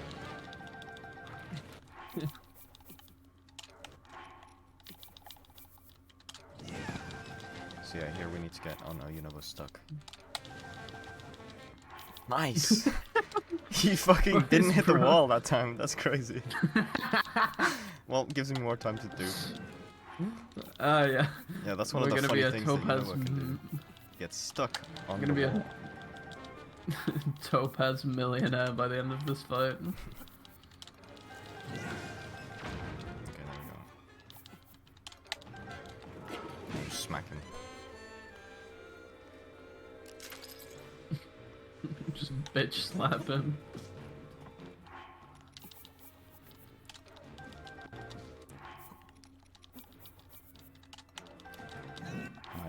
I'm forgetting how many topaz I need. I think it's 40.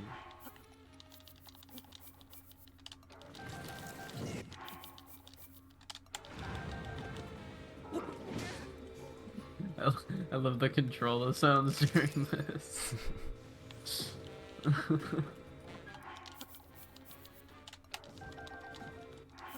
I'm gonna do some extras of stuff since Yunobo decided to give me so much extra time to do.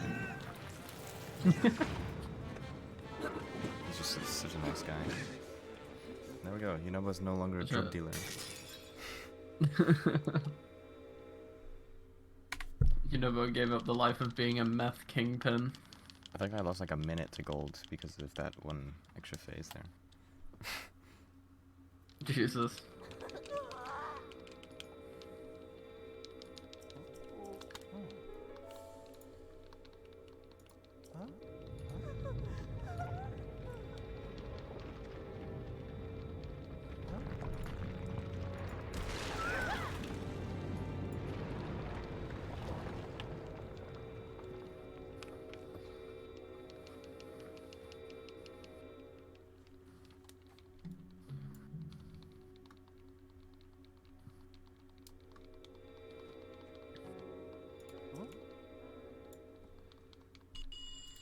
So yeah, no, it's just some more cutscenes where Yunobo resents his life of crime, and then we have another boss fight immediately afterwards. I had so much time there, I could just verify of my speed game that I made a leaderboard for. Fucking bored lad. What even is it? It's like a I don't even know how to describe it. Like there's a boss in the middle of the board, and then you can like move around, and each tile is like you can either attack or increase your defense, and you roll 5 dice, and like whatever the numbers are on those dice is how much defense you can increase by or how much damage you can attack with. Oh, so it's RNG. Yeah, it's literally just RNG. Like the whole game is RNG. Nice. Maybe I should try it. 'Cause I love gambling. Yeah, you should get a run on the board just for the crack.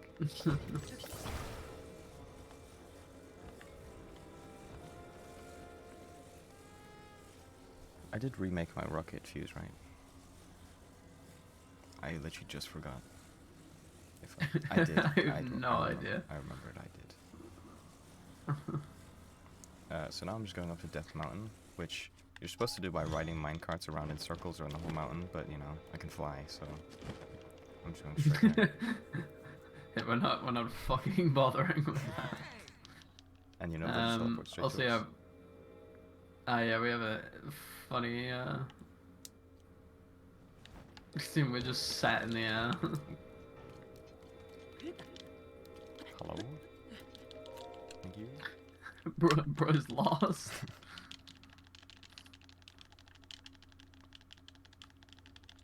Also, yeah, we have a interesting strat for Marizia here. Hopefully I can do it better than I did. 2 weeks ago.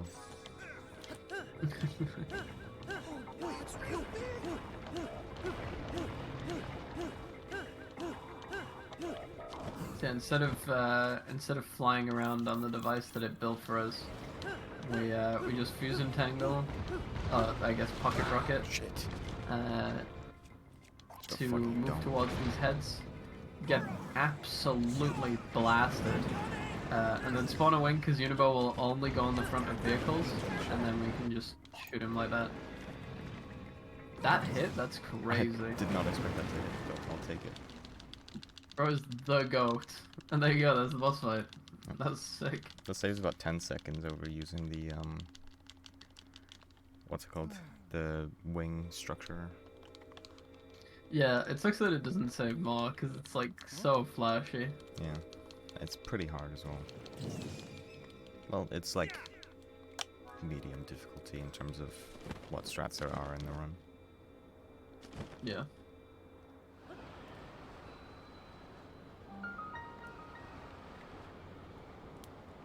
But yeah, now we're just going down into Death Mountain and ignoring the fact that I'm on fire because I just have fairies, so it doesn't matter to me.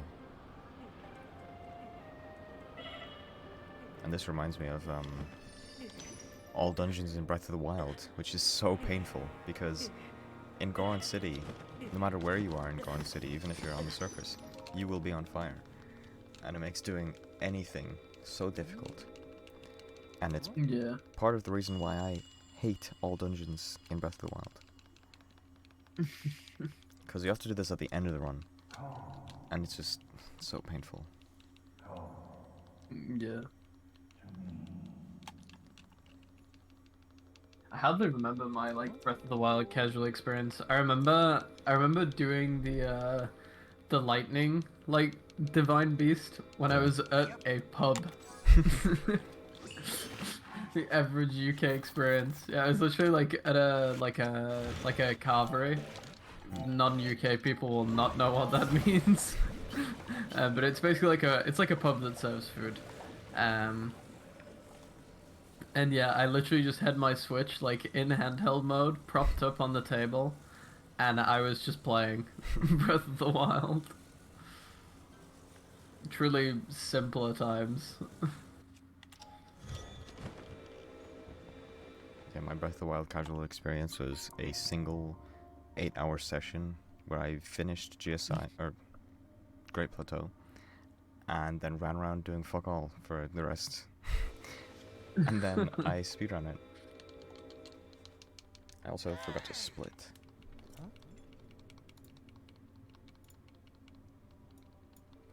You're gonna have to start the whole run again.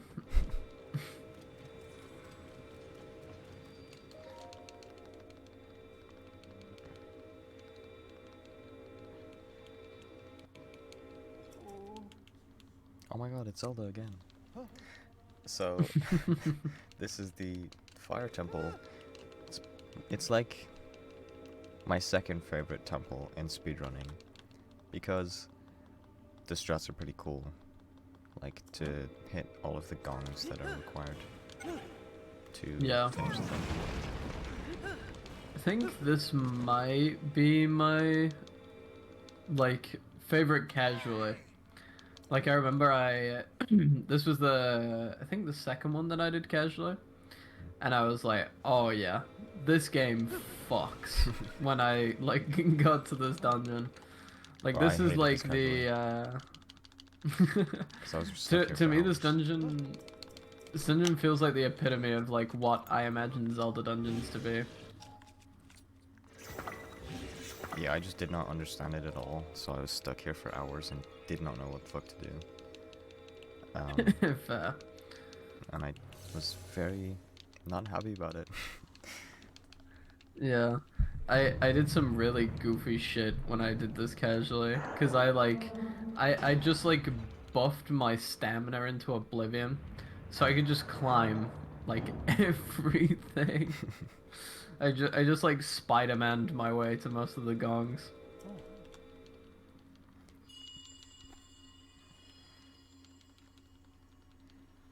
And Let's see there's if- Oh, go on.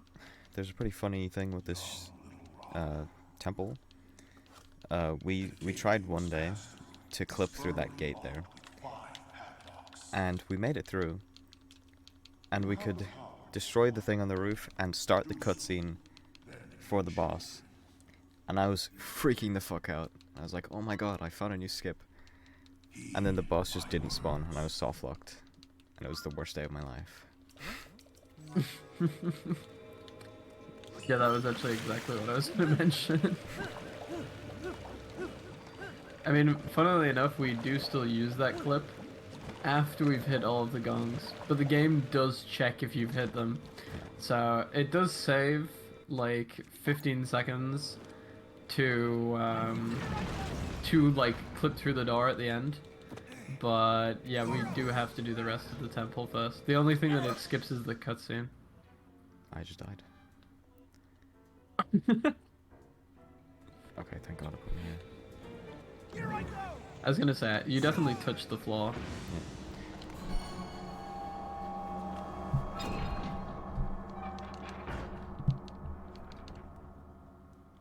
Yeah, that death was thanks to Yunobo just not working, because sometimes he's just a bit goofy and he just won't let me use his ability.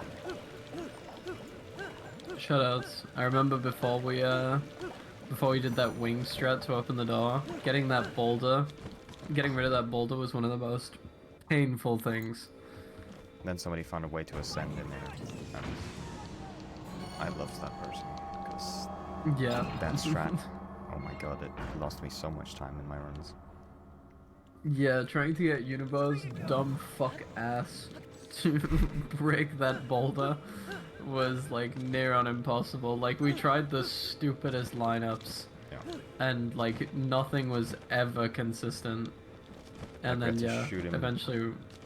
off the edge of a rock at a specific angle so that he wouldn't go straight down, but go... Wow, I fucked that up. So that he wouldn't go straight down, but he would go, like, at an... at an angle into the thing. What is going on?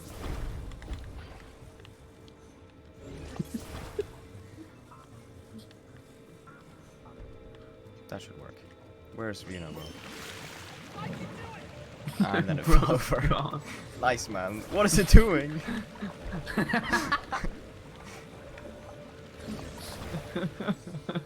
There we go. Come here. Fucking top 10 least goofy What? fire temple gong hits. I would probably be faster to just fly back up and use a wing again. Yeah. Oh my god. Okay, I'm Wait. This game is fucking trolling me.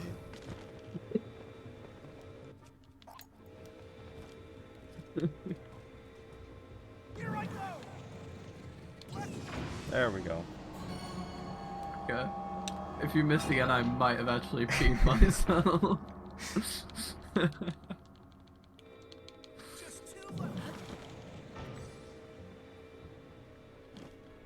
I love how Unibo just talks to you on the wing. Yeah, we just It's like, yeah, good time. job, bro.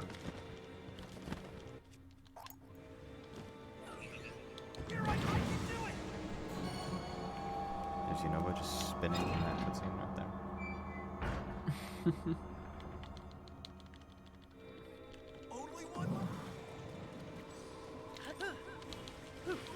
When you Oh. think about it, Yunobo I'm dead. is... Oh. Oh. What the time hell for my was rocket to that? run out. I don't even know. Oh, rocket ran out? Yeah, but my camera was also bugging the fuck out too.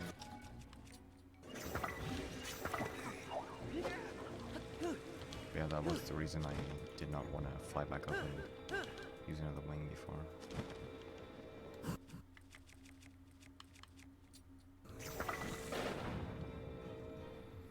And there I was able to use a bomb arrow, which would usually blow up because I'm in the heat. But I was in bullet time, so I was able to shoot it before I realized it was too hot. Yeah, we used to use another ascent strat to get up into that area, but yeah, no longer. So, oh my god, it is Rodeo Campeón del Mundo in the chat. So yeah, so as we were saying before, now that we've done all of the gongs, we are just gonna still clip through the door. Because, yeah, the boss fight won't activate until we've done all of the gongs, but it is still faster to clip through. So, yeah, we just do that, and then once Universe spawns in, All the way over there. we can use him to start the fight. And yeah, so this cutscene would play in if you break the stone no matter what, but then this boss just wouldn't be there if you haven't hit all the ones.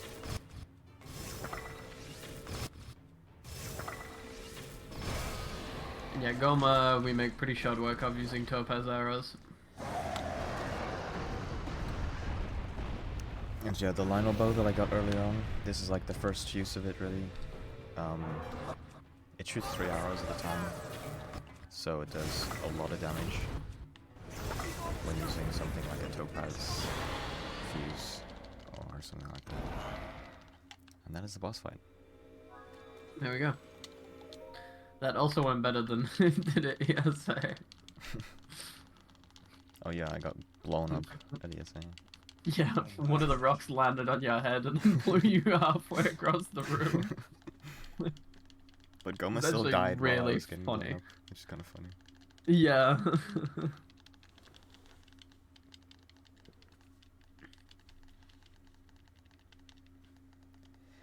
And then we get some more cutscenes.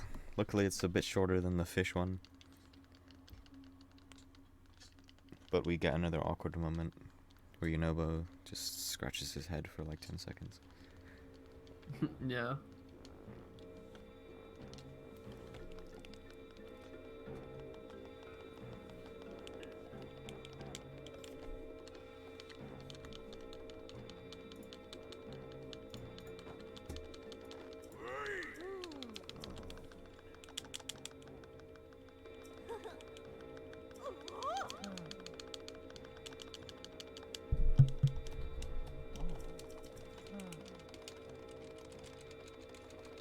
Yeah, that's 3 of the dungeons done.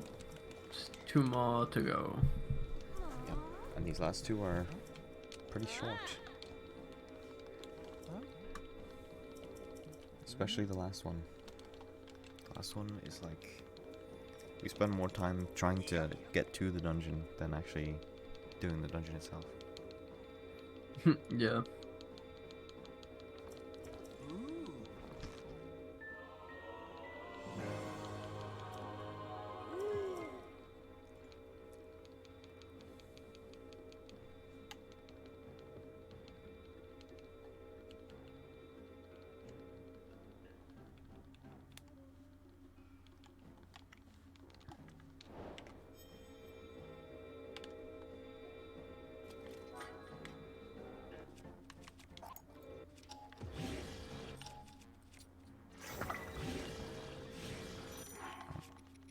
I've got a ghost fuse on my halberd, which I don't know what causes it, but sometimes the game still thinks that I have the rocket fused when I don't, and it just doesn't let me fuse anything to it. I mean, in all fairness to the game, we are berating it with glitches. Yeah. It kind of makes sense that sometimes it couples under the weight of what we're doing to it. Let's see, this is one of the longest. That broke a lot earlier than I AVs. expected. Yeah, I was about to say this is one of the longest AVCSs in the run, and it can be a bit scary sometimes. I'm going so high. What? Where am I going?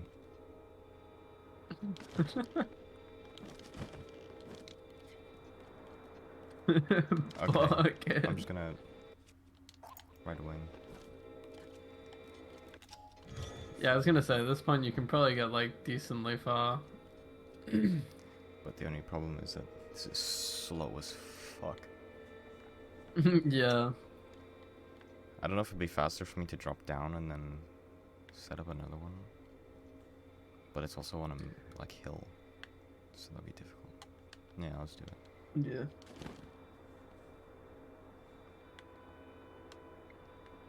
Yeah, I think it is worth trying, just because of how slow regular wings are. So yeah, that was. Oh yeah, I get this a lot sooner now because I touched the ground. That was one of the more difficult ABCSs in the game, and it broke a lot earlier than I've ever seen before, so that's fun. Usually it breaks about like 2/3 of the way, but there it broke like basically right at the start. Yeah. Also, I just realized the the what's it called? Like the message for this VC is restreamer totally not playing League, which it was Aria playing League during her restreaming segment. I am not playing League right now. To be fair, during my restreaming segment yesterday, I was playing Penny's Big Breakaway. I actually forgot that I was restreaming at one point during the 120 alphabet run. Okay, I think my structure just sucks, so it's breaking a lot more than it should. But I should be able to make it this time. Or not, I'm gonna get kicked off of my wing. But this is close enough to just fly on a wing. Oh, there's Unebo.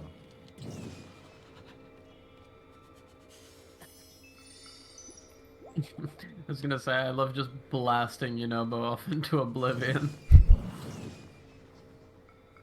I'm supposed to be getting rid of those now. Because they get in the way a lot during the next temple.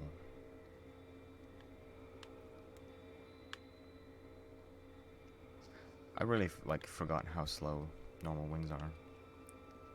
This is like crazy.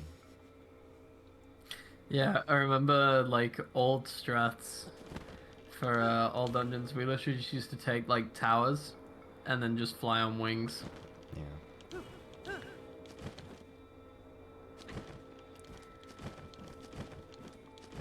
And then we'd like land and then freeze the wing in midair and then jump on it using recall. Like we used to have such primitive methods of moving from place to place, which is why the category used to be like an hour longer. I remember when the first sub 4 was robbed from me. I'm still upset about that. And I never got sub 4. I think my PB is still like a 421 or something like that. Because I have not run this category in a long time. You might be a bit higher on the board now though, since they split every single version. Split by version? Yeah. I think I might have just deleted my PB to be fair. Because the boards just looked ugly as fuck. Yeah, if you look at my SRC account, it's like there's so many different runs of basically the same category now on my account. Yeah. And there's 2 All Shrines PBs, and one's been orphaned, and they just won't get rid of it. So it's just, I mean, I could delete it, but it's, I don't want to.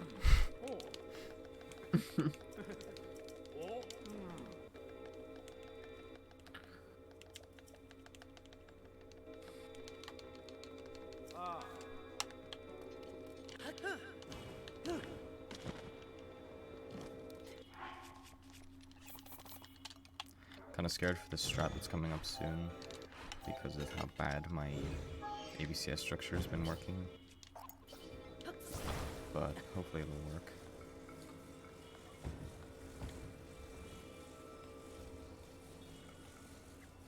Yeah, we got some pretty interesting ABCS strats coming up very soon.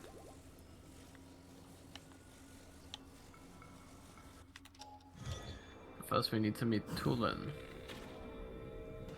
Wow, I hit bro's toe. It's like the bottom pixel of the hitbox. So here, there's like a mountain behind me now, where Tulin was standing before, and you're actually supposed to go talk to him there and get his ability sooner, but it's faster to just shoot the guy that's holding his bow instead, because Tulin just comes over and gives you the ability anyway. Yeah. Toe, GD reference, mods. Crush his skull. So there I just absolutely nuke the bokoblins, because if I put my bow away fast enough, the lightning doesn't make me drop it, so it doesn't matter if I just hit myself as well while killing them.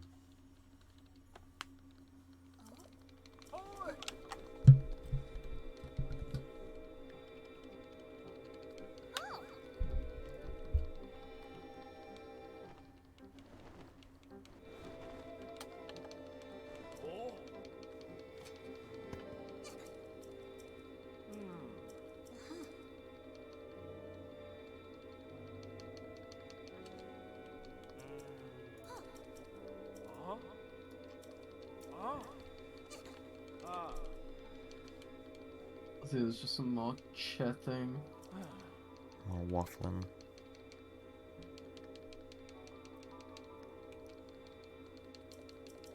And then I'm about to do one of the most annoying, like, pocket rocket flights in the run, because of the weather right now. I did not want that apple. Because of the weather, the frames are really bad, and it will make me drop inputs.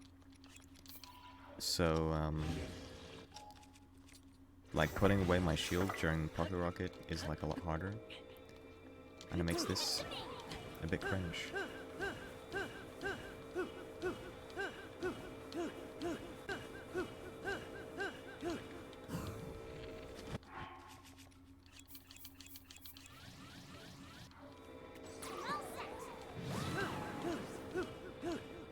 Unfortunately, this game was I say interestingly optimized. It's just a very intensive game for the Switch.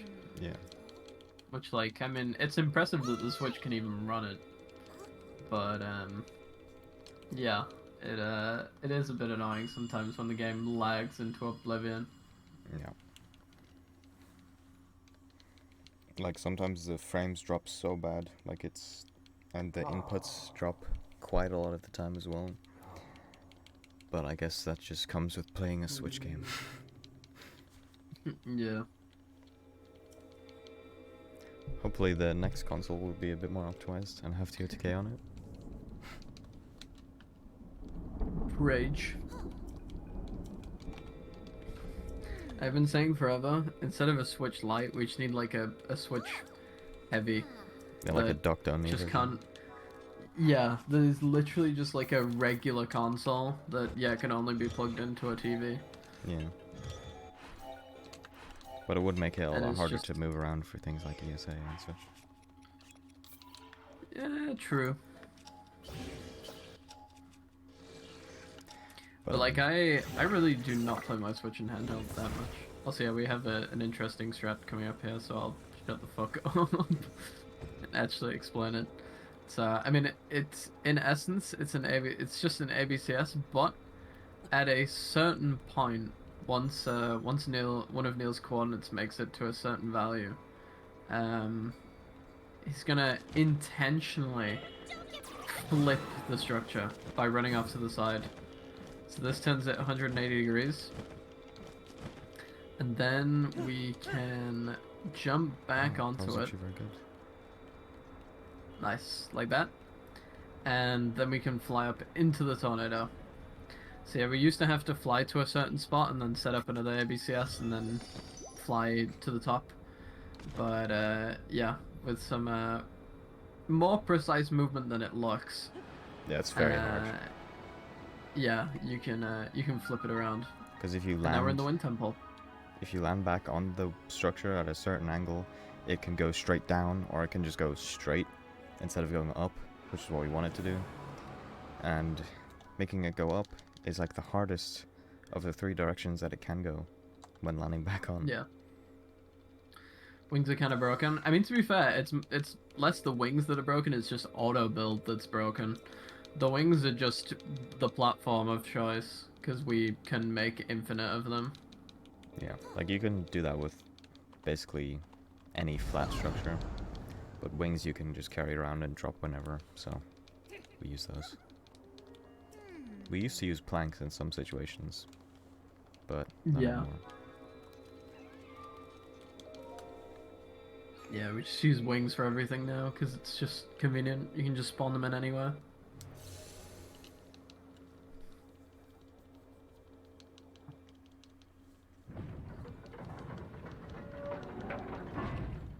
And so now at the start of this dungeon, I'm gonna do one of the oldest strats in the game. It was found on day 1, I believe, and it has never changed. And it's just to do the first like wind turbine thingy by using a certain lineup to hit it through the gate that is supposed to open once you've actually finished the turbine. Brave fledgling. It's a 96 tracks run from Tim Cario There are Betchest. still 5 locks securing the hatch on the deck. Use your power to release all 5 locks, and the hatch I still should need to do a open. 96 tracks run. Were you not part of that like big race a No. while back? I think I was Ah. sleeping or something. I can't remember. Or I just could not be fucked. It was in like the evening. Yeah, I was probably sleeping. least fucked Neil sleep schedule. The race was at like 5 p.m.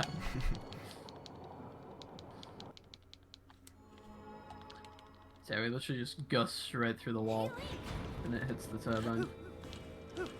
And that's still far from the goofiest turbine that we're going to activate during this.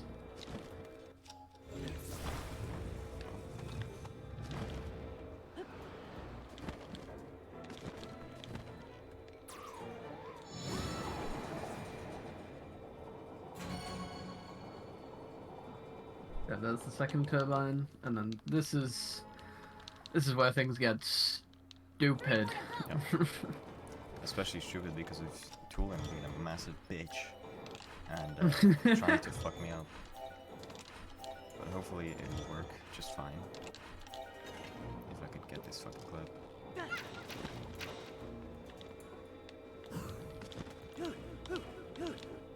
There we go. Yes, we do a stick clip to go out of bounds, and we use that What is going on? to yeah, we use that to hit all the turbines. The reason I flew up there and hit the roof to open that gate was because I don't even know the normal way to get in there. Oh yeah, you have to like activate some kind of switch. Yeah, But, you have to flip the lever. by going to the bottom, the game thinks I'm in there and opens the door so I don't get stuck.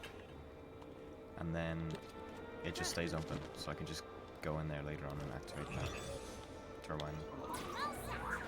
Yeah. Afterwards. Also, going in and out of bounds is a two-way street. You have to clip back in bounds as well. You can't just fall through the walls. And sometimes it's extremely difficult to get back in bounds because the game does not want you to get in bounds if you've gotten out. Which, unlike every other game, because most other games don't have collision on both sides.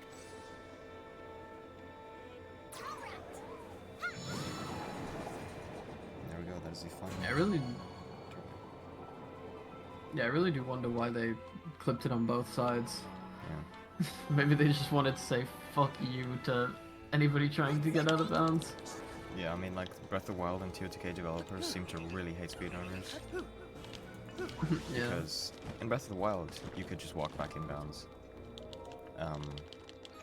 Kind of a bit easier than in TOTK. But in TOTK, they made it a lot harder. For some reason. And here's Colgera, and I'm going to do it slowly so I can hear the music again. Fuck the schedule. Need I to should listen be to able Peak. beat Estimate eventually. Hopefully. going a lot better than PSA.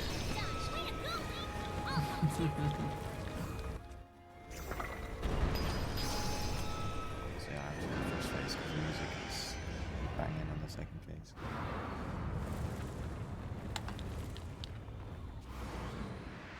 Yeah, when I heard this music, like this part of the music for the what is it? For the first time, I think my third eye opened. I reached enlightenment. It is so good.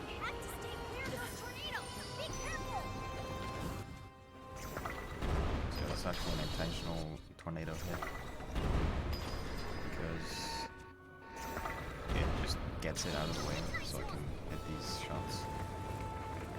And I was just waiting for it. Turn my game volume a bit. I've actually turned monitoring on so I can hear my own voice, but it's worth it.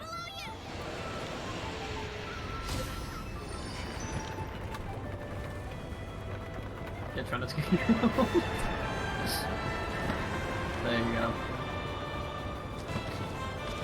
It's just so good. It's such a banger. A video game fucking boss fight has no business going this hard. Yeah, now it's because.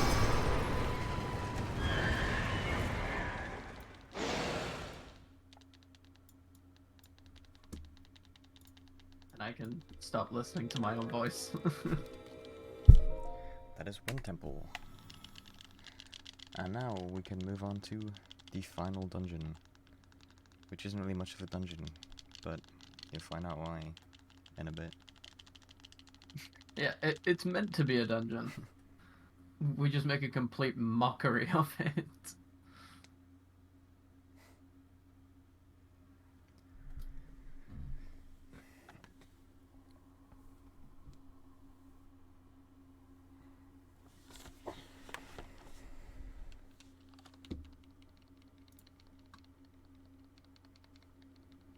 Oh, OBS is giving me some warnings. Skipped Shut us- frames detected 26% over the last 2 minutes. Interesting. I mean, it seems fine right now. This is a skippable cutscene. I'm just watching it.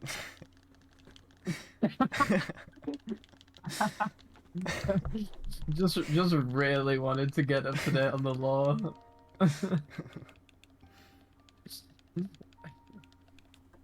I thought I'd spammed Y and plus, or X and plus for long enough, but apparently not.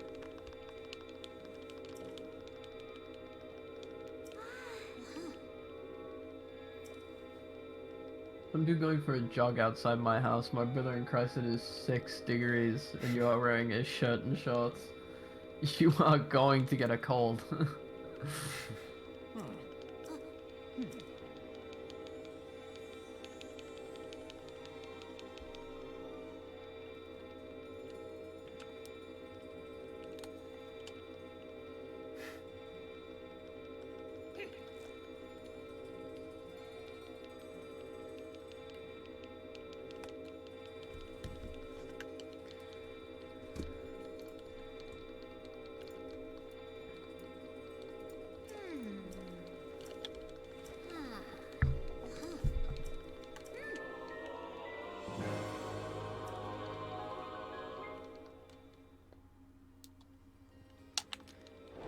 Now I can finally move on and start flying to the next dungeon. Hopefully it won't go as wrong as it did on the way to Wind Temple. Yes, we're doing another AVCS here into Gerudo Desert.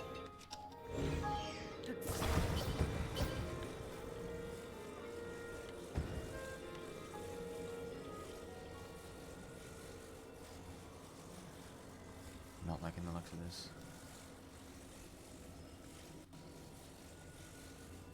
Yeah, she'll be fine.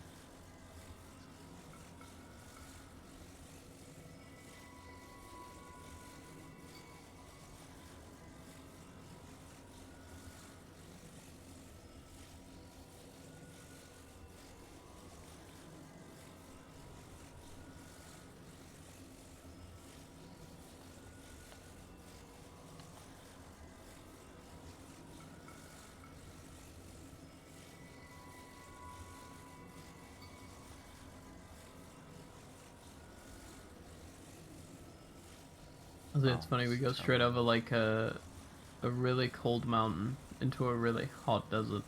Yeah.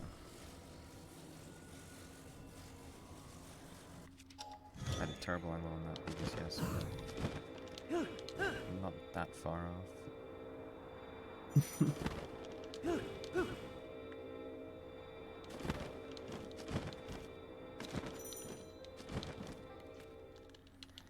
we go.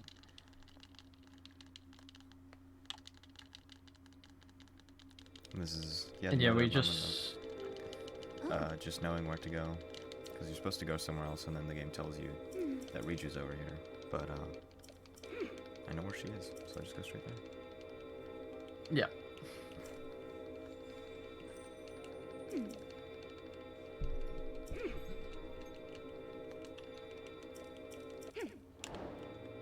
Trip check. Vissa dina kläder.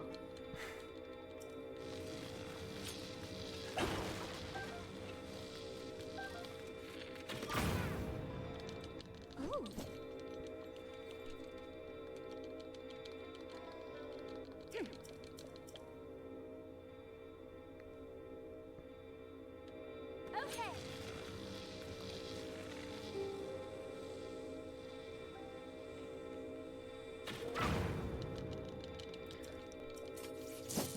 I just realized I have not set up any pocket rocket yet, which I was supposed to do earlier, but actually, did I? I think I might have. I don't know, I'll find out after this cutscene. I mean, I guess it's not too bad to set up either way. Yeah.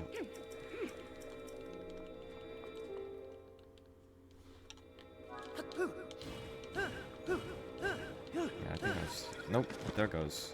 I was about to say, I think I've still got some fuel left, but it just burnt out.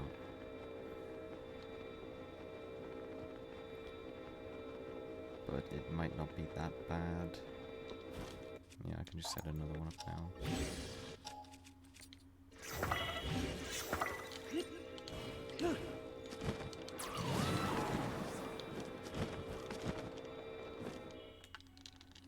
So this is the first siege. It's just some Gibdos trying to attack us, those guys. And we just need to kill them all and then destroy the spawner. And there's a lot more there than there actually will be once the cutscene is over. Yeah, I remember casually this was a pain in the ass, and then in speedruns you just spend time waiting around for the thing to open.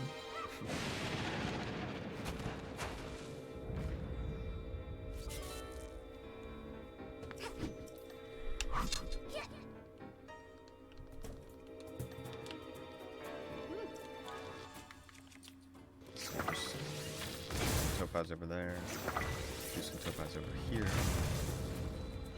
and then, yeah, they're all dead. You can only kill those guys using some kind of elemental power like water, fire, lightning. And you're supposed to be using Ritu's ability, but since we have topaz, we can just use those instead.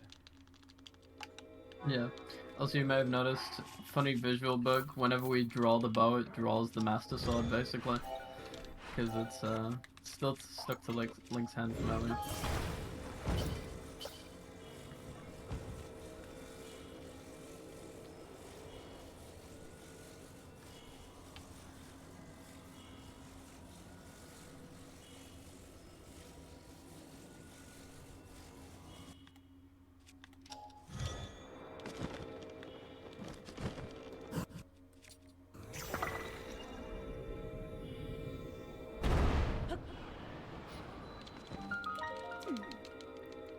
So right there I just shot a rocket arrow to hit the stone that I was aiming at, so that it breaks and then like kind of does part of the puzzle that I need to do later on to spawn the lightning temple one.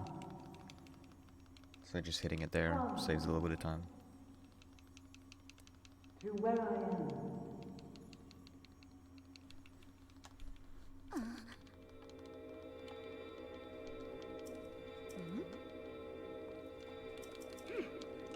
will see here after this cutscene, if I hit it, there we go, that it shows me that I hit it. Now I have to run blindly to reach you here. Oh, the camera moves back. And now let's see Gerudo Siege, which is basically the same thing, but there's now 3 spawners and a few more Gibdo, but it's just as easy.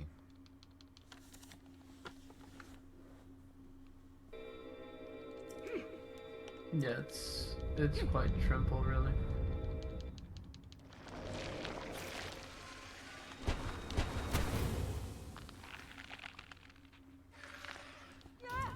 You know this cutscene here? I think it's this one. It's actually skippable if you've already played through it. Don't know why it's not skippable normally, but Interesting. yeah, for some reason, if you've already played through the game, you start a new file without restarting the game, then this will be skippable. So the future of TOTK speedrunning is doing a whole run through of the game before starting runs. Yeah, it's. Is it like, do you literally just have to do the Bazaar Siege once? I'm not sure. Did I? Enemies have emerged from the hive at the east But gate. it is also Stop against the them. rules to start a run without having reset the game. Probably Ah, for I that see. reason. That hive is Yeah, it would be really annoying. I don't think that's something that would be like a fun part of the meta or anything Enemies are like pouring that. out of the hive near the north gate And too. also because in Breath of the Wild, I don't know if it's the same in TOTK, it probably is. If you've had the game open for longer, then your loads are faster. So like in Breath of the Wild, people used to just like sit there with the game open for hours and then do a run, and they'd save loads of time on loads, but then that was made against the rules. Enemies from the hive. Yeah, that sounds annoying as hell. There's a funny visual bug there where the stairs are not loaded in behind them because I got too far away. And I was supposed to split, but oh well.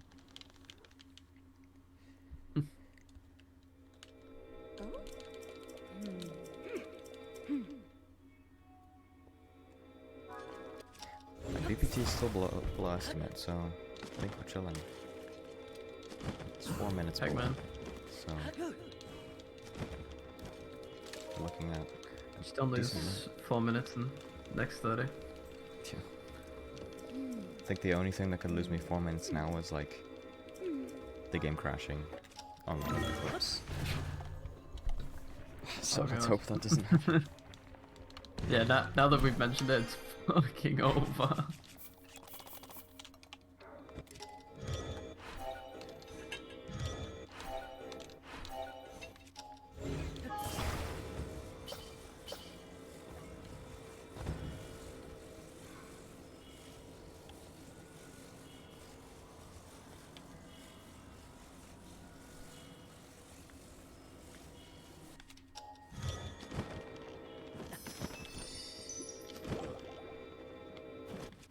So you don't get hit on the head by one of the wings.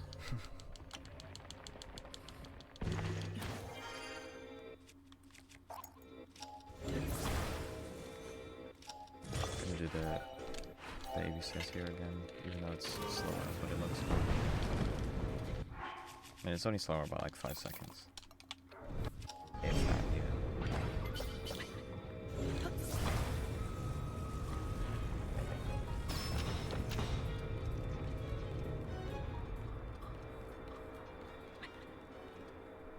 I'm just gonna fly in the air during this cutscene. Just blast off. Holy shit, you went super far. Is this pointing the right way? I'm pretty sure, yeah.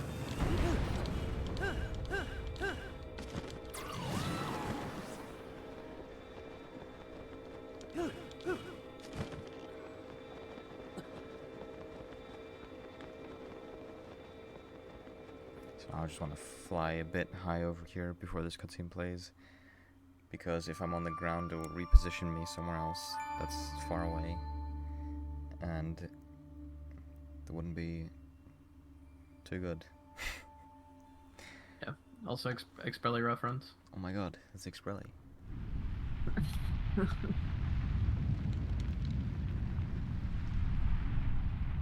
Bro's almost definitely asleep right now.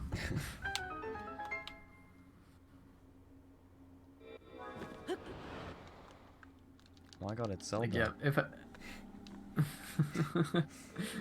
if I had to set an alarm to get up on time for this, the Americans definitely aren't awake for this. Yeah.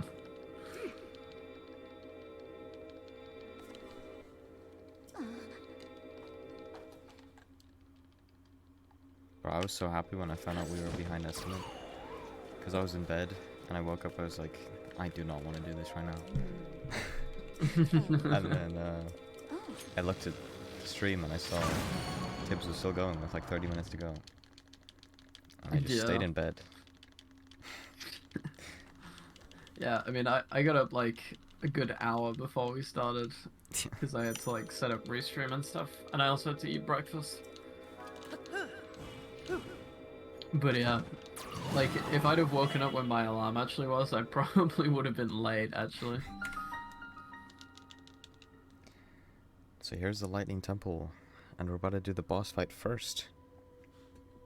Technically. Well, part of the boss fight. If Riju would like to come over here. There she is.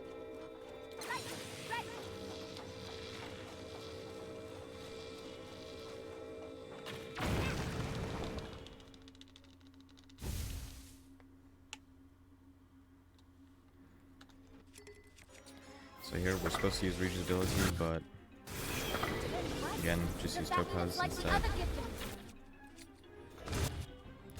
And that was that first interaction with the boss done. And then she flies away to the top of the temple, where we'll see her in like 3 minutes. We have some interesting strats for beating the Lightning Temple faster.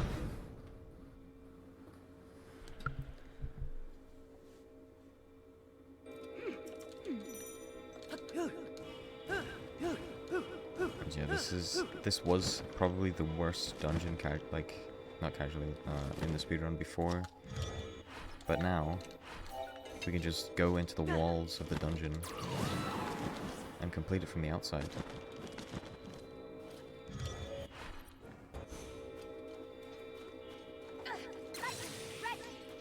Oh, there's Riju trolling a little bit. Sometimes when you activate her ability, she just doesn't. Don't know why. She just does a little bit of trolling sometimes. Classic. It feels like the sages in this game are just working against you the entire game. Like, they do not do what you want them to do half the time. Yeah.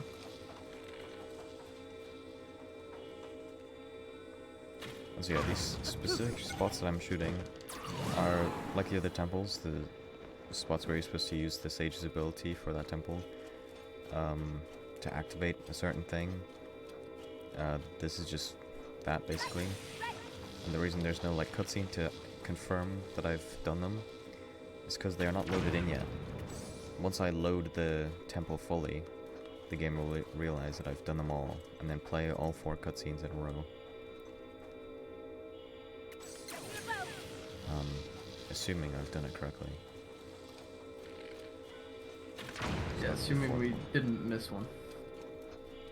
And so now that I'm in range of loading the map, we'll just play the cutscenes.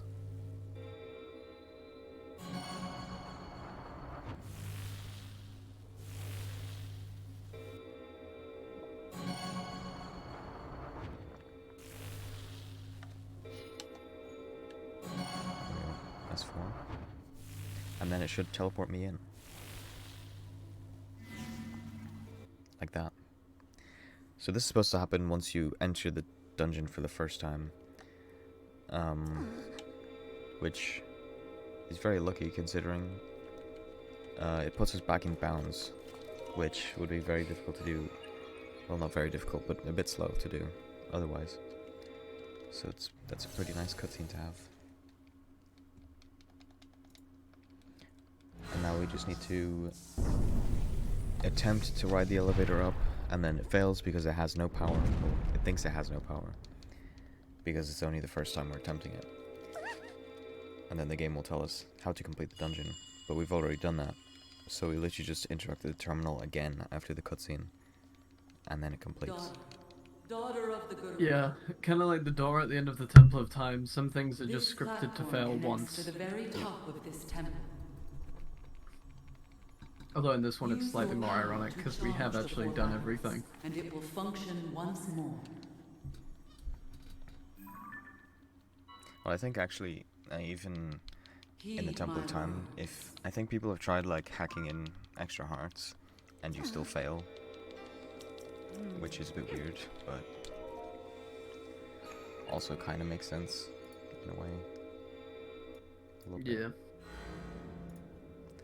But yeah, now this time we have actually completed the dungeon, so we can ride the elevator up. And Riju makes a really stupid comment here where she says, I think it's gonna move up. And it literally tried that just a couple minutes ago. So we know it's gonna move up. Thanks, Captain Obvious. And so yeah, this is now the actual boss fight of the dungeon. Very similar to all the others, just need to wait for Riju's ability to recharge. So I can shoot this thingy to start the fight.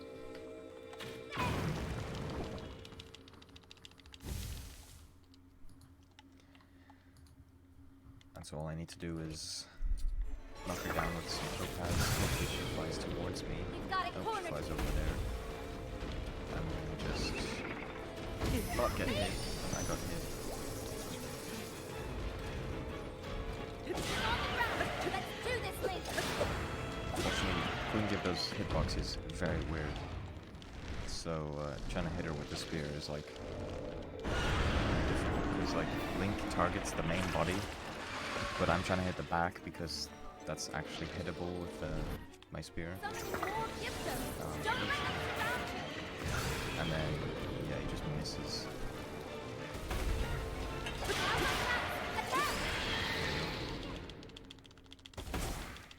That is the final dungeon.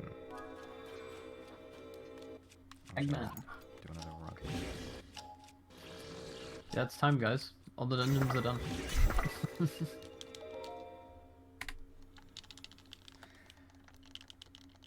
So now we have Hyrule Castle before we can actually beat the game. It's just basically going around Hyrule Castle, defeating some enemies. Then there's a boss at the end. It kind of counts as a dungeon, because it has its own minimap, and you get a heart container at the end, and it has a boss. But, yeah. It's not a dungeon. Hyrule Castle. Long ass loading screen.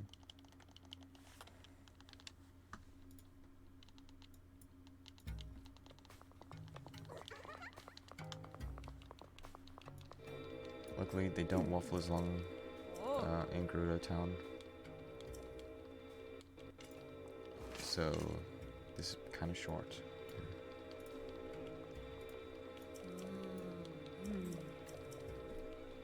Also, fun fact, about half of the run is cutscenes and dialogue. Well, at least it Does was not when surprise me. At least it was when it was like 3:20 something. Like 1:20 of the run was cutscenes and dialogue. But some cutscenes are now no longer in the run.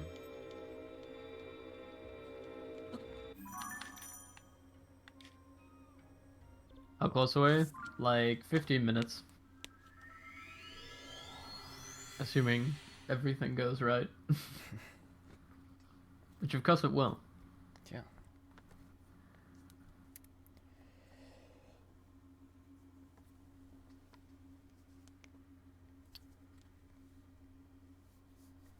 Yeah, I mean, if you and Stick want to go live, Eden, I can start cropping your stuff.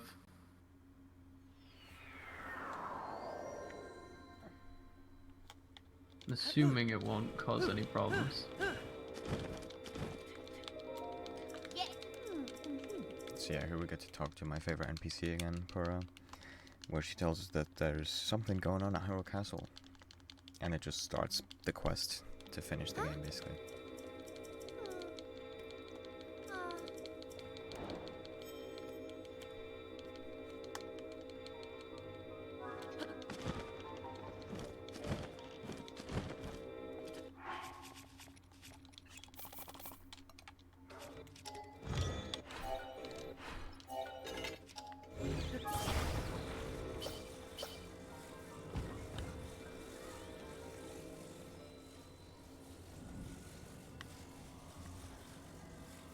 My camera is bugging. Plug it. I just shoot it backwards.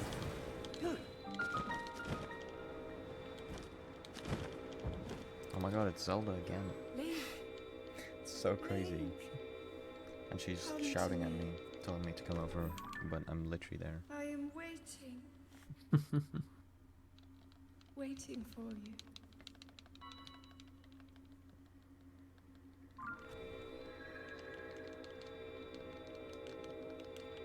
Note Den 8 when live. Note then. Okay, so we on? Like 15 minutes, Stick.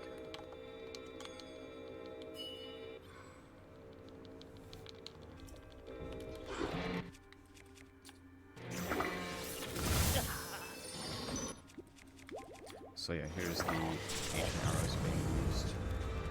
And it just fucking deletes the boss like that.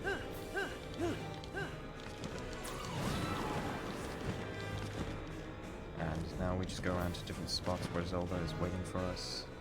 But in this case we get there too fast, and she's actually not here yet. But if I just... what am I doing? Fuse a bomb, and it loads the game again. Yeah, she appears and then the boss disappears. Oh, that's not good. Actually, that's fine.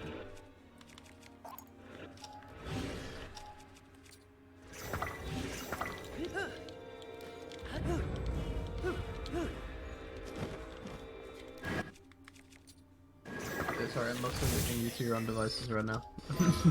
Cropping the streams to the next run. Yeah, that's fine. There's not really much going on right now.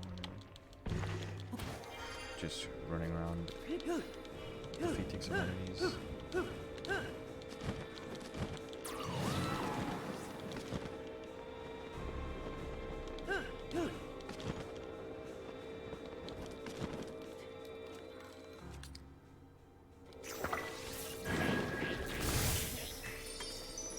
I don't know if I'm gonna have enough arrows, but I'll find out later on.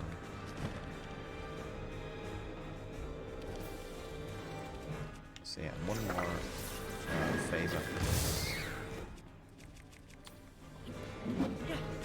Wow, we just got fucking slammed by that guy.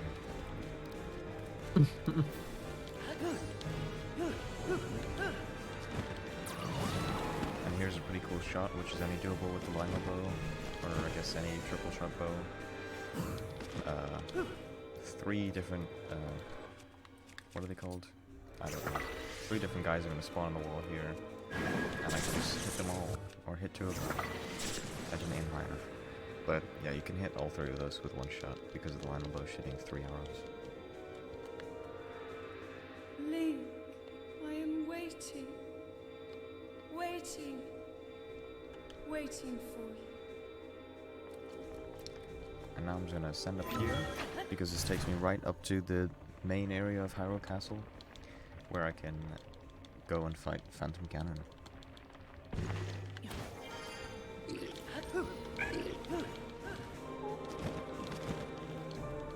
Or climb onto the wall. And yeah, here we go.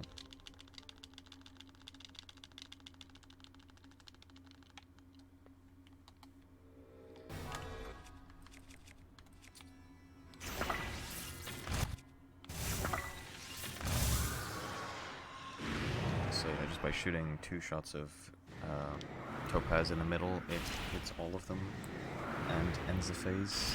But for some reason, it's impossible, or not impossible, very, very difficult to end the second phase in 2 shots. It's like, because some of them just become invincible. And then, yeah, I don't know why, just one of them always survives. But that is Phantom Ganon. There's a really scary jump scare coming up right now. The Ganon jump scare. Oh my god. Ah. That was so scary.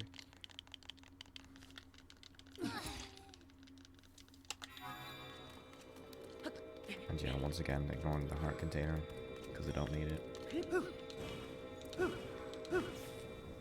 How is there lightning right now?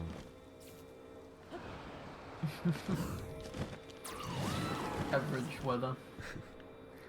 So now I'm Yeah, just now going we're gonna down, be doing. Hang on. going down into the chasm, so I can end the game. And yeah, doing the clip to get out of bounds and just skip the entire thing down here. Yeah, if you play this casually, you remember there's like a long descent section before you actually get to the boss fight. Neil's just gonna be clipping in and skipping that whole thing.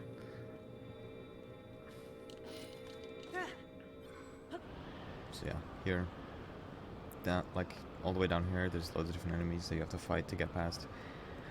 But yeah, I just got out of bounds. I go straight down to the fight, to the army.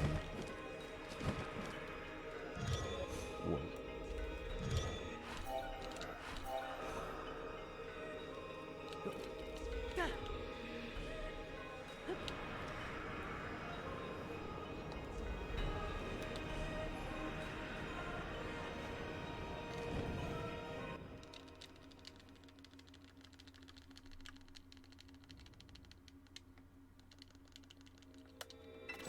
So yeah, Now we this fight the Ganon's army.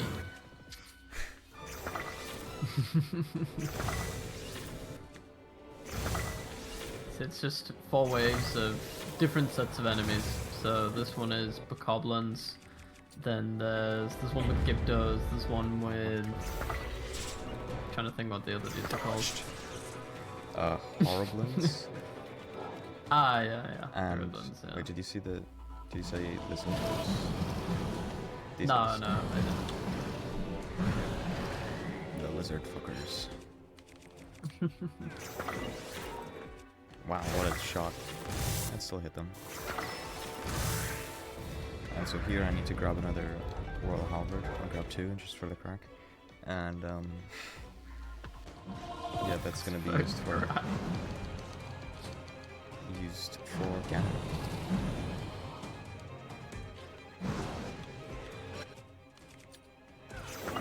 So now because these guys are all spread out, I just need to wait a bit for them to get closer. So I can hopefully kill them in as few shots as possible.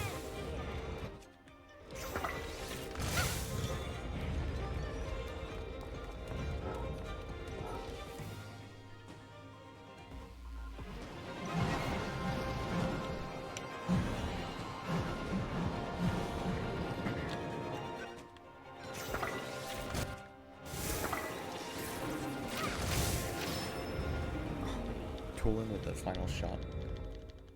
Usually the guy in the middle has a bit of health left, but Tulin just headshotted him and ended the phase for me.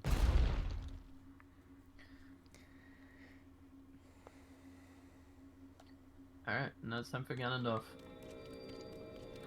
Not as scary as he used to be. Yeah.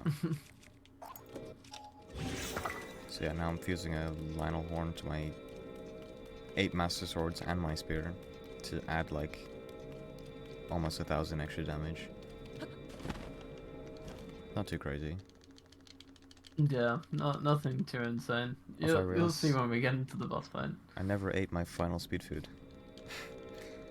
So all of Hyrule Lol. Castle I was just walking at normal speed. That's fine.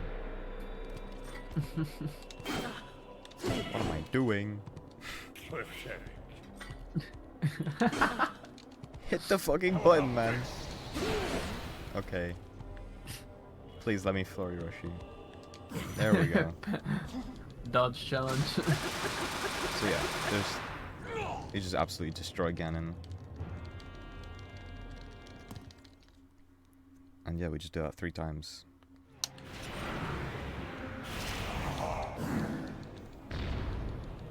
Yeah, this was another like really scary part of runs before we had an infinite number of fairies. Yeah. Oh yeah, let's get a roll. Ganon is just so swooner. Ah yeah.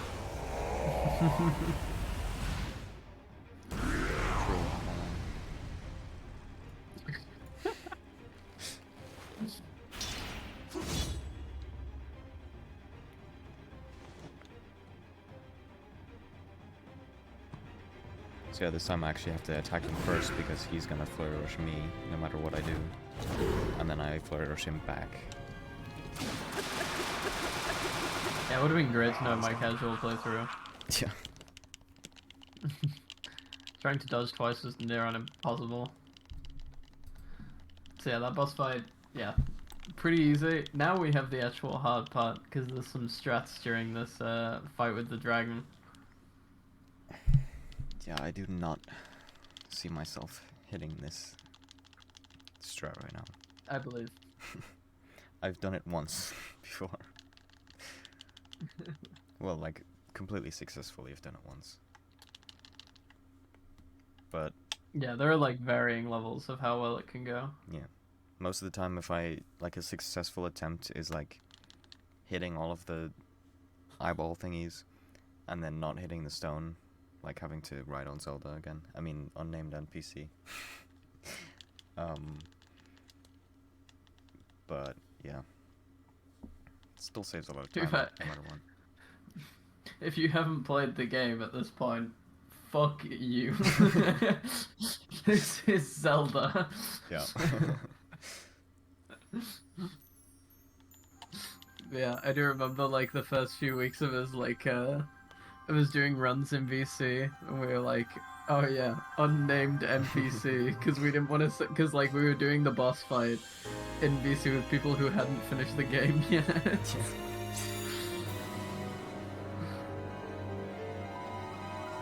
I mean, surely you'd figure it out by the time you see the Master Sword at least. Link, Because at the start of the game you give her the Master Sword, like to leave GSI. Maybe. People aren't that smart though. I mean, yeah, I definitely only figured it out once she was actually out of the dragon. After this fight.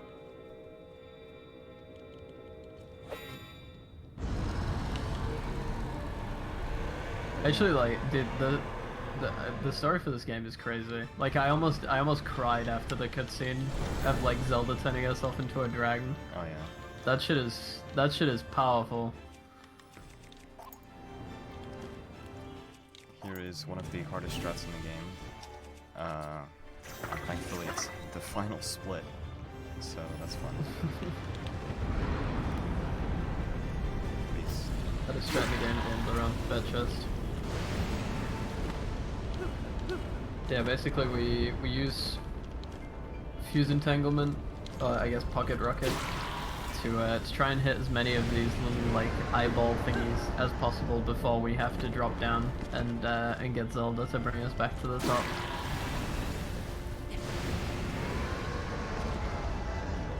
And it probably looks a lot easier than it is. This section is very jank.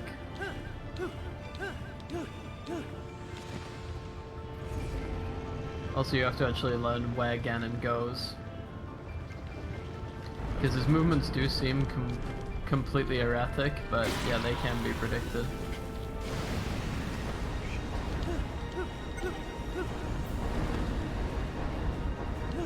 Yeah, I mean, we managed to get all the eyeballs in one phase, which is still really solid, even if this end bit doesn't go right.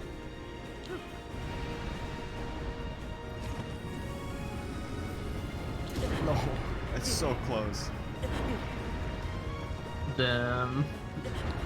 I mean, that's still pretty good. So- Like, getting the 3 eyeballs is Yeah. also kind Yeah, that was still really fucking solid. Unfortunately now Gammon's gonna still be, I think he's still in the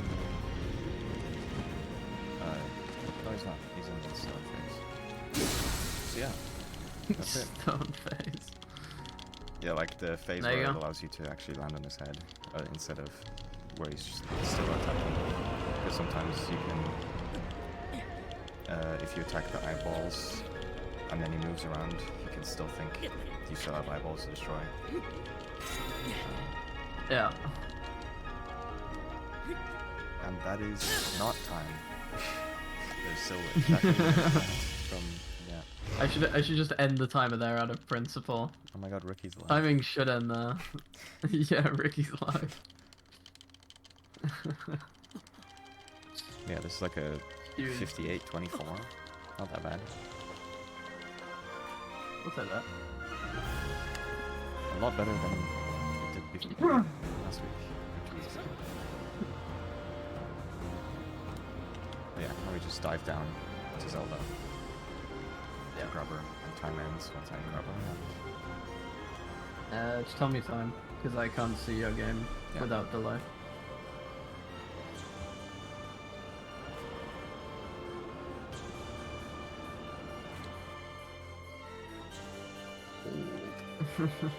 Takes so long. And... time. There you go. 58, 58-22. Not bad.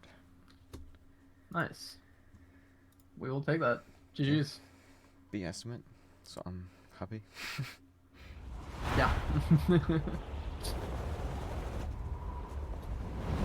But yeah, that was Yeah, this TTL Wonders. This is kind of game funny is very to see, fun.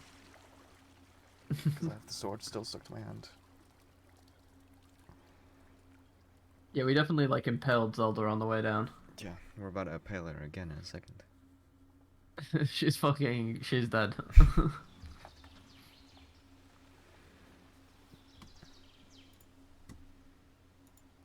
But yeah, pretty cool category. Still probably my favorite speedrun category I've done.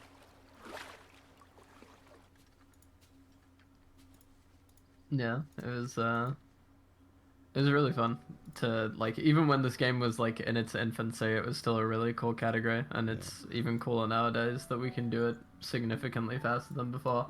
Yeah, it's crazy how fast this is now. Like it's just hit 239, like I think last month, which is fucking insane. Yeah.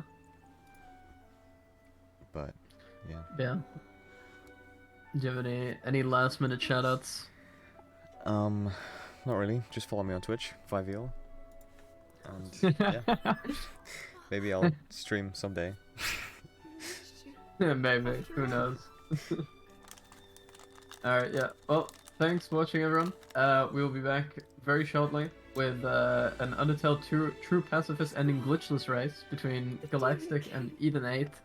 So yeah, well, I'm gonna go set that up, and then as soon as I set them off, I will be leaving to go and get lunch because I am on restream all day. So yeah,